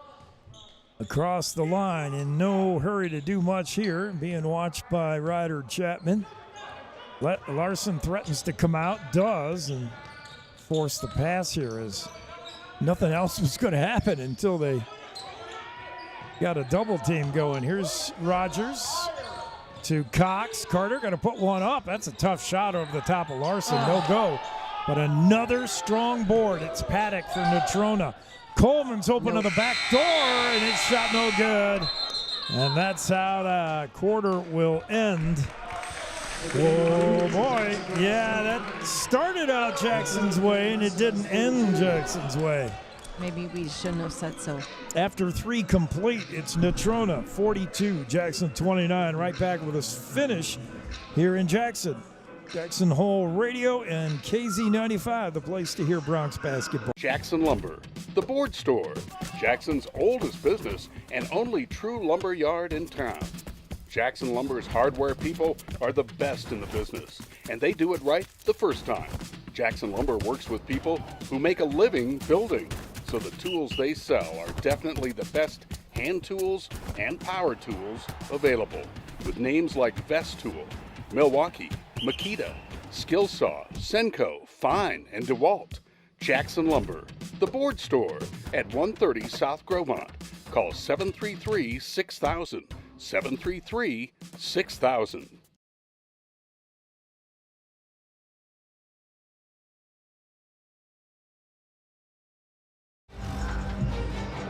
Yeah, the big old scoreboard showing Natrona 42, Jackson 29. Nothing a little Drake can't fix. This is the Drakiest gym in Wyoming. Every time I'm here, oh yes, they're banging a lot of Drake. Okay, we got a fresh 8 on the board. Mustangs 42, Bronx 29, and this is every bit doable. We've seen Jackson erase double-digit leads quickly. They did it last night. They just got to do it again here. Okay, where are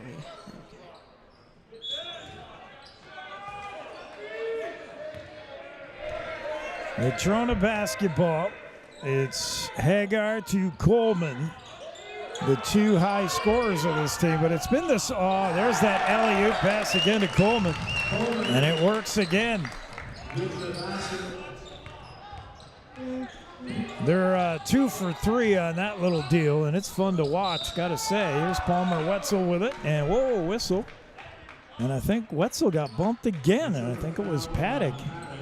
Yeah, and Paddock's talking to Palmer. Those two have seen a bunch of each other in the last few minutes. Wetzel looking for Larson. Ooh, and that was picked up. Oh, that was nice. Yeah, he gave it to Barazay instead. Good idea. Wetzel floats one into Jack. Barazay with the left hand. He got contacted.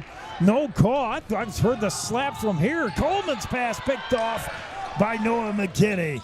We need to score.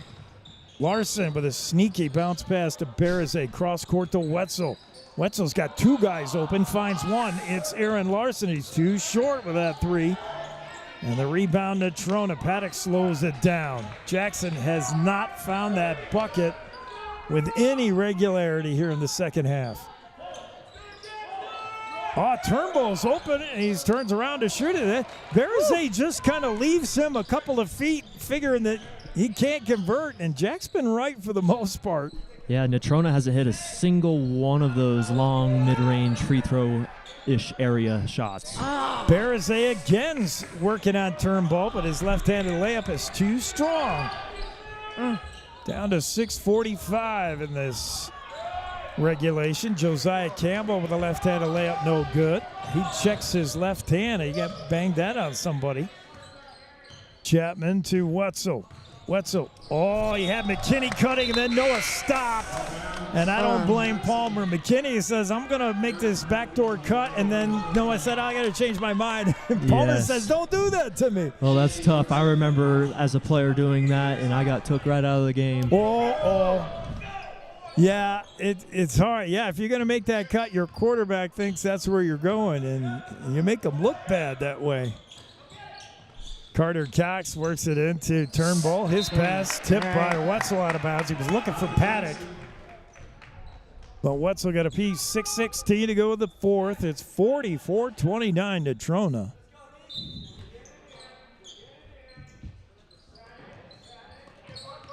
There's Carter Cox. Oh, I thought he was going to drive the lane, but a kick out. Awkward one. There's Paddock. No good. Gavin hasn't had a Paddock-type game either. Loose ball, Berzay, and Berzay is going to take it away from Turnbull. Timeout. Good job by Coach Elliott. As soon as he saw Jack had possession, he asked for the timeout. It'll be a long one, so with the timeout on the floor, we'll go as well. It's Jackson Hole Basketball and Jackson Hole Radio coming back in 30.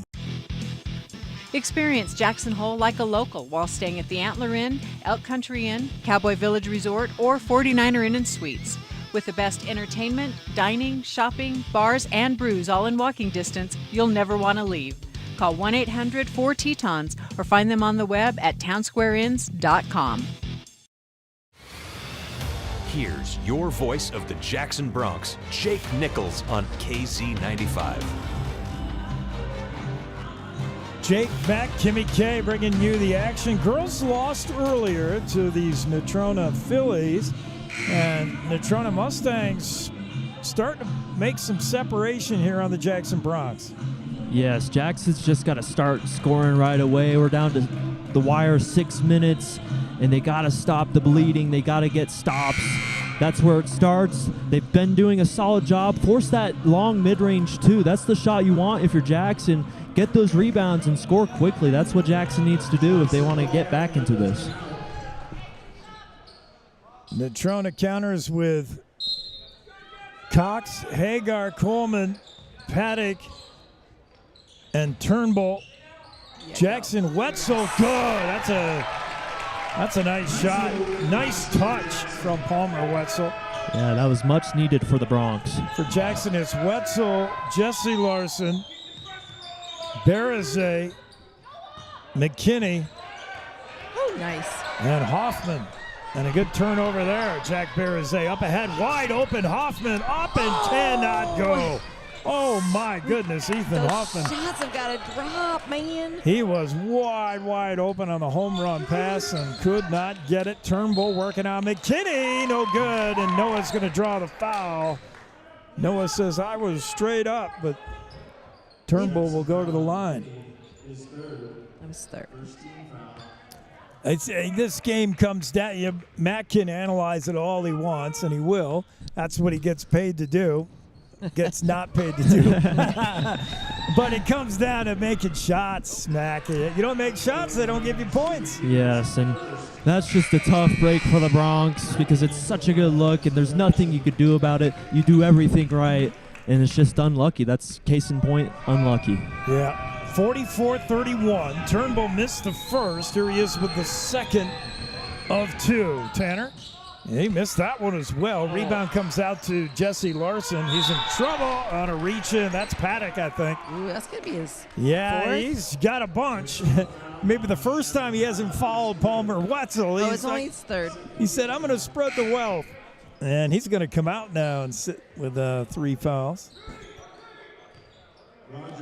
Jackson ball. Palmer Wetzel will inbounds. A little bit of pressure here from Natrona. A lot of bit of pressure, actually. Geitman is there for the inbounds. Now they'll back off as Palmer Wetzel across the line. Oh, stolen away by Garrett Paddock, the freshman. And Palmer Wetzel puts hands on him, and Palmer's just upset with himself. Garrett Paddock, the freshman, just found an opportunity, reached in and poked it loose. Just got to be stronger on the ball, and the focus seems to be drifting a little bit on some of the Bronx players. You can't have a giveaway like that. Here's the freshman Paddock. That one's good. Garrett averaging 6 points a game, 47% free throw shooter. The second one is short. Rebound comes out to Garrett Paddock, however. And Natrona gets to reload. Another chance at the basket. Hagar inside. Kicked back out by Kenai Olsen, seeing his first action. Here's Olsen, double team. He tried to bounce pass to Paddock, but he put it right in his feet. Out of bounds. That should be Jackson ball. No, I think they're going to say it went off Jackson's foot. Ooh, okay. Here comes the inbounds. All the way out to Cooper Rogers. Rogers being watched by Hoffman all over him. Now Tanner Hagar to Paddock to Olsen. Back to Carter Cox. Drives the left lane. No good. Rebound there is Noah McKinney going sky high for it. McKinney up ahead to Hoffman. Hoffman to Wetzel. 4:23 to go. Jackson down double digits. You got to start whipping it to the net here. Here's Berazé triple teamed, and that could have been anybody. Olsen, Paddock, or Cox. Yep, there you go. Or any of the 3 I didn't mention, of course. Out comes Carter Cox. I mean, when you're surrounded by the whole team, someone did a naughty. Here's Hoffman with just short. 3, and it's no good. Boy, Hoffman just can't buy one right now. Oh, I think they foul on Jack. Well, it's interesting. They drew up that play yesterday for Hoffman when he was hot. Yeah. It didn't work, and then it also, unfortunately, did work, but it just didn't go through the net. Berazé did commit his 3rd. Yeah, Hoffman, I know where the game is now, 14-point game, and Coach Elliott leaving Hoffman in, who's 0 for his last whatever, but you're also building for the season. Oh, that was a nice shot. You need Hoffman down the line, so you got to have him keep shooting. There's Will Geitman, and it just rolls in and out. My goodness. Jackson cannot make one. Cooper Rogers drives the right block, pulls up. Good defense by Hoffman, who's scrappy. Out to Josiah Coleman. Coleman watched by Geitman. Now to Rogers. Cooper. Hoffman right with him all the way out here to the half court, to the emblem of the Bronx.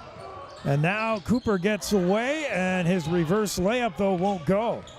Rogers with a nice job, nice drive there, but couldn't finish. Palmer Wetzel working on Hagar. Hagar pokes it loose for a moment. Wetzel.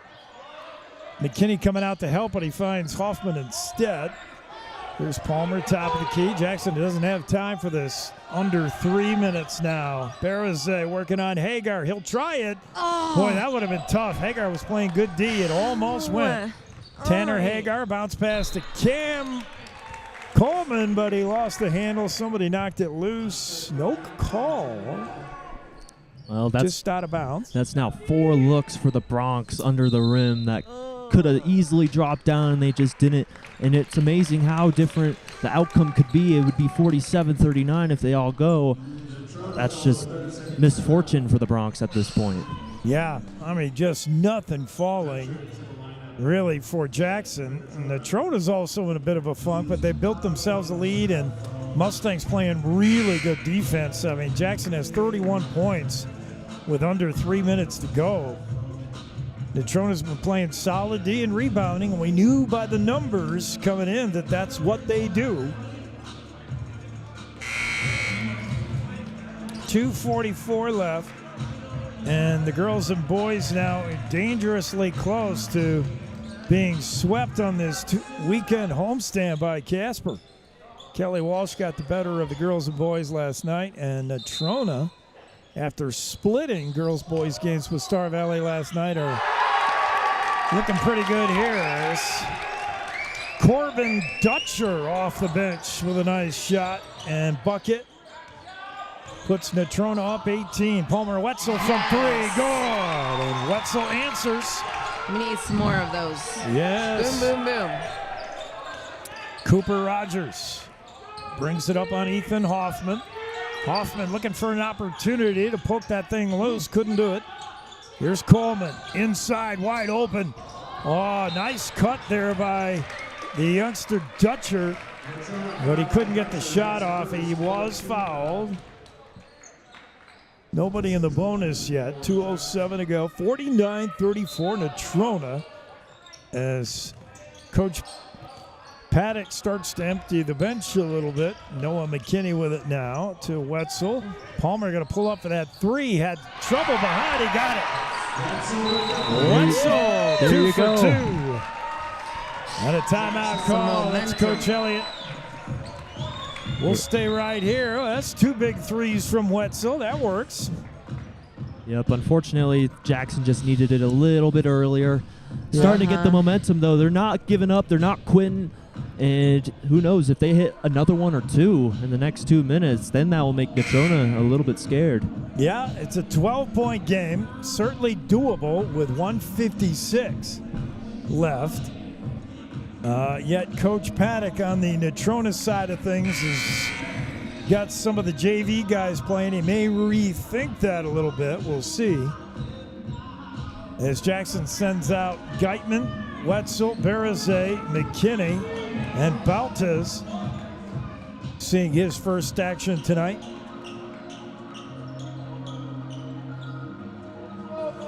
And we'll get back to it. I almost forgot to switch the camera, Kimmy. But I didn't. Natrona home run pass for Josiah Coleman, who's up and in. He's got a real nice touch around the basket, Mac. Soft finger roll, soft hands inside. Well, that was a great play by Natrona. They ran that same play last year. Palmer Wetzel missed the 3, but Beltes was right there for the putback. And now Palmer Wetzel with a quick one. It's a 10-point game with a minute and a half. Natrona out to Josiah Coleman. Coleman finds a wide-open Dutcher. But a whistle and a timeout. Oh, yeah, getting a little too scrappy for Coach Paddock. He calls a timeout. We're down to 10 with a minute 23, maybe. Yeah, Jackson not going away. You got to love it. It just might be too big. I don't know. It's hard to come back from double digits. If it was 7 or 8, it'd be a lot more doable. How about Van Beltes back there a play ago? The Wetzel with a baseline 3 that was too strong, but Beltes on the backside with the board and bucket put it right back in. And then a second later, Wetzel with a steal and bucket. And suddenly those 4 points in 5 seconds. That's the kind of math that's mathing for me. Yes. 4 points every 5 seconds. I like that. Get them quick. Yeah. Get the scores quick. Boom, boom, boom. It's possible. Let's see if the Mustangs, who I said in the pregame keys to the game, I thought you could rattle this team. They're so young. I thought you can get into their head, make them a little spooked. We'll see if they've done that or whether Natrona comes out with a little more poise. But they certainly see that the Jackson Bronx aren't going away. Minute 23 to go, 10-point game. Natrona ball. Jackson got to get down to following here, maybe. But let's just play some tight defense as Tanner Hagar will inbounds. Hagar looking around, gets it into Paddock, back to Hagar. Jackson ferociously looking to create a turnover. Almost did there. That pass almost got away from Carter Cox, but went right to Coleman. Here's Paddock. He's open. They're not going to shoot, though. They're just going to go down. You're going to have to foul. Van Beltes does. They're not going to shoot. And without that shot clock that Mac pointed out is coming to Wyoming, that's what you're left with a Is minute it really? 4. I keep hearing it's coming, and I haven't seen it yet. Well, I think it's going to be next season, I hope. Okay. And pass into Turnbull. Barazay on here, and Barazay swiped. I didn't think he got a lot of Tanner, and I don't think he wanted to. I don't know. But he did. And Barazay could ill afford it. 4 on Jack. He's and now to the give. line. This is not a bad guy to send, Turnbull. He's thrown a couple of bricks this afternoon, and Jackson needs another one. Well, he's got that. 52-41. Turnbull's good. 61 seconds left in regulation. Tanner with a knee bend, eyes it, fires it. That's off the back of the iron. Wetzel pulls it down, and he's in a hurry here. Palmer, 3, good! Palmer Wetzel. Jackson cuts the lead here as Hagar spins around to Turnbull, back to Hagar. Palmer reaches out, gets the foul. He's got 4-2-3. His third. Hagar has been perfect from the line, I think. I don't know he's missed. But you got to do something here with the clock working against you. Tanner is good. 53-44, back to a 9-point lead. Beltes replaced by Ethan Hoffman. The sophomore checks in. And the second coming from Hagar. The 6'2 senior eyes it and gets it. 10-point game again with 46 seconds. Full court pressure from Natrona. They're not backing off that defense. They've been strong all game on D. Jack Barazay with it to Hoffman on the far side. The turnover. And Paddock is going to pull up, and he's got Wetzel on his back. Palmer trying to commit a soft foul, as soft as he can, but that'll send Gavin Paddock to the line. I don't know if I want Wetzel or Barazay falling out. Well, at this point, well, 30 they're all seconds, going to foul yeah. out. Gavin Paddock, who's had a quiet game, makes that 55-44. Jackson put on a push, but this one getting away now. Gavin Paddock with his second. 25% free throw shooter, hits them both. So throw the stats out. More pressure here from the Mustangs. Noah McKinney with it. Noah trying to get away from Tanner Hagar. Noah McKinney hands off. Oh, he didn't hand off to Wetzel. Gets it to Barazay. Will Geitman's open for 3. Good! Finally, Jackson gets a break. Geitman especially. Will has just been snake bit with his shots. That one finally went in. Yep, and Will, he's worked a lot on his shot over the years. He used to have a very rainbow arc. He's got more of a slanted arc, which is almost what you want. High arc is nice, but it was almost too high. That was a perfect arc, and that's why that went in. That was a very good shot by Will. And now Jackson, if only that end of the third quarter, if that never happened, it'd be a very tight game.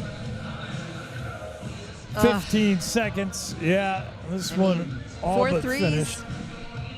Yeah, it's unfortunately becoming a common theme already this season that Jackson is every bit in a game and shows signs that they could and should or would have won, but they're just not there in the end.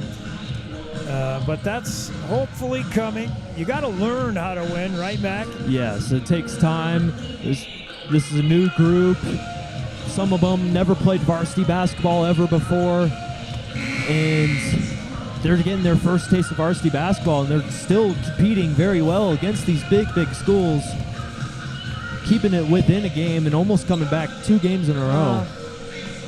Wetzel, Geitman, Barazay, McKinney, and Hoffman out there on the floor for the home team. It's going to be Josiah Coleman. He's gone mostly all the way for Natrona does the baseline pass. Now he's going to try to get this home run ball. Bereзе contests it, and it's pass interference on number 22. That'll do it He's done for for Bereze. Jack. Well, even down by 9, Bereze was not going to let Coleman just catch that home run ball and run in. He's still playing. Josiah to the line with 9.3 seconds left. Could make it a 10-point lead again here with this one, and he cannot. Ooh, all right. Off the mark.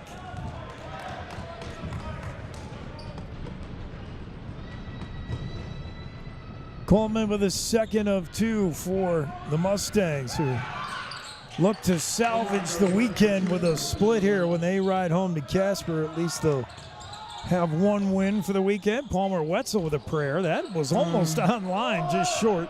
Turnbow the rebound, and they'll lock it down here. That'll do it. This one's a final, a 10-point win for the Natrona Mustangs. It's Natrona 57, Jackson 47. We'll wrap it up, give you stats and our players of the game right after this. 30 seconds from the post-game show on the Jackson Hole Radio Sports Network. Cashmere, silk, down, or denim, Blue Spruce Cleaners is where you take them. We have a friendly, knowledgeable staff eager and happy to serve you in 2 locations and on the road with daily pickup and delivery service and expert tailoring on site. We offer the best in green, effective, and gentle cleaning with Green Earth Cleaning and professional laundry for your sweaters, gowns, comforters, and linens. Blue Spruce Cleaners is a recognized reduce, reuse, recycle business leader, providing green, affordable, and friendly service to our community for over 20 years. Whatever the season, whatever the reason, Blue Spruce Cleaners. All right, let's get back and wrap this one up. What do you got stats-wise for the Natrona Mustangs, Kimmy? 3 for the young Paddock, 4 for Rogers, 6 for Cox,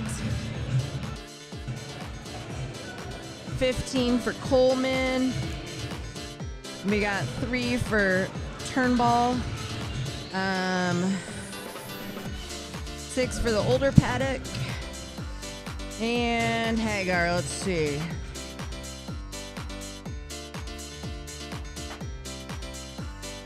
$18, and whoever number 40 is, he got 2 as well. Oh, yeah, that's that Dutcher, I think. Yep, Dutcher, yeah, Corbin Dutcher. Okay, player of the game for Natrona, Mac. I gotta say Tanner Hagar, just because he led all scorers, I think, even though Palmer might have an argument for that. But 18 points for Tanner Hagar. You know, just did it all around, whether it was free throws, didn't miss a free throw, I don't think. Hit lots of threes, 2 or 3 threes, had some triples there, and he could really shoot that ball. And you know me, that's similar play style to myself. I like good long-range shooters, and that is what Tanner Hagar is, leading his team in scoring and really pushing Natrona to that win. Solid choice. Extra credit for Tanner Hagar to not give up, because he started this game 0 for 3 or 0 for 4 from beyond the arc and just didn't look right. But, yeah, I'll go with Cooper Rogers. He surprised me, the sophomore. I thought he's scrappy guy. Played a lot of time this afternoon. Cooper Rogers, my pick. Kimmy? Oh, I'm going to go with Hagar. Yeah. For the Jackson Bronx. Wetzel had 25 points, y'all. Woo! Just to All let right. you know. All right, Wetzel in the lead with 25. Bear is a 9 still. Oh. Baltez 2. Aaron Larson 3. McKinney 5. Like I said, Bear is a 9. Wetzel 25. Geitman had 3. Mac, player of the game for the Bronx. Well, the easy choice would be Palmer Wetzel. It's a toss-up between Wetzel and Bereze, because Bereze, his defensive presence throughout the whole game was incredible, forcing all those misses by Natrona in that third quarter when Jackson Natrona didn't have a single field goal for the first 5 minutes of the third quarter, and that's when everything turned south. But if they can do longer stretches of that type of defense that Jack Bereze was leading, Jackson will definitely get more wins as the season progresses. just fantastic defense from Jack, rebounding very well. Palmer is a very solid choice, of course, though. 25 points. Started getting the Bronx back into it, sort of there at the end in the fourth quarter. Started out pretty well. Really costed Natrona with his three-point shooting, scoring, more than half the Bronx points as they had 47 total. That might have been a career high for Palmer. I don't remember him scoring that many. What a game. Kimmy, who do you like? The same two, but I'll say Wetzel. Him and Berazay are just both right there. I'll go Jack. That was the best game I've seen Berazay play. I'm going Jack Berazay. All right. That should do it for us, huh? Mac, thanks for coming out for the whole weekend. Appreciate it. We're going to see you again, huh? Yes, it's always fun to be here. I love doing this. Kimmy K, great camera work. I screwed everything up. I'll get better. We'll see you Monday. We're in Teton. We're in Driggs, Idaho against the Teton Timberwolves. Boys and girls, we'll do it again on Monday. We'll see you then. Until then, have a great weekend. Stay warm.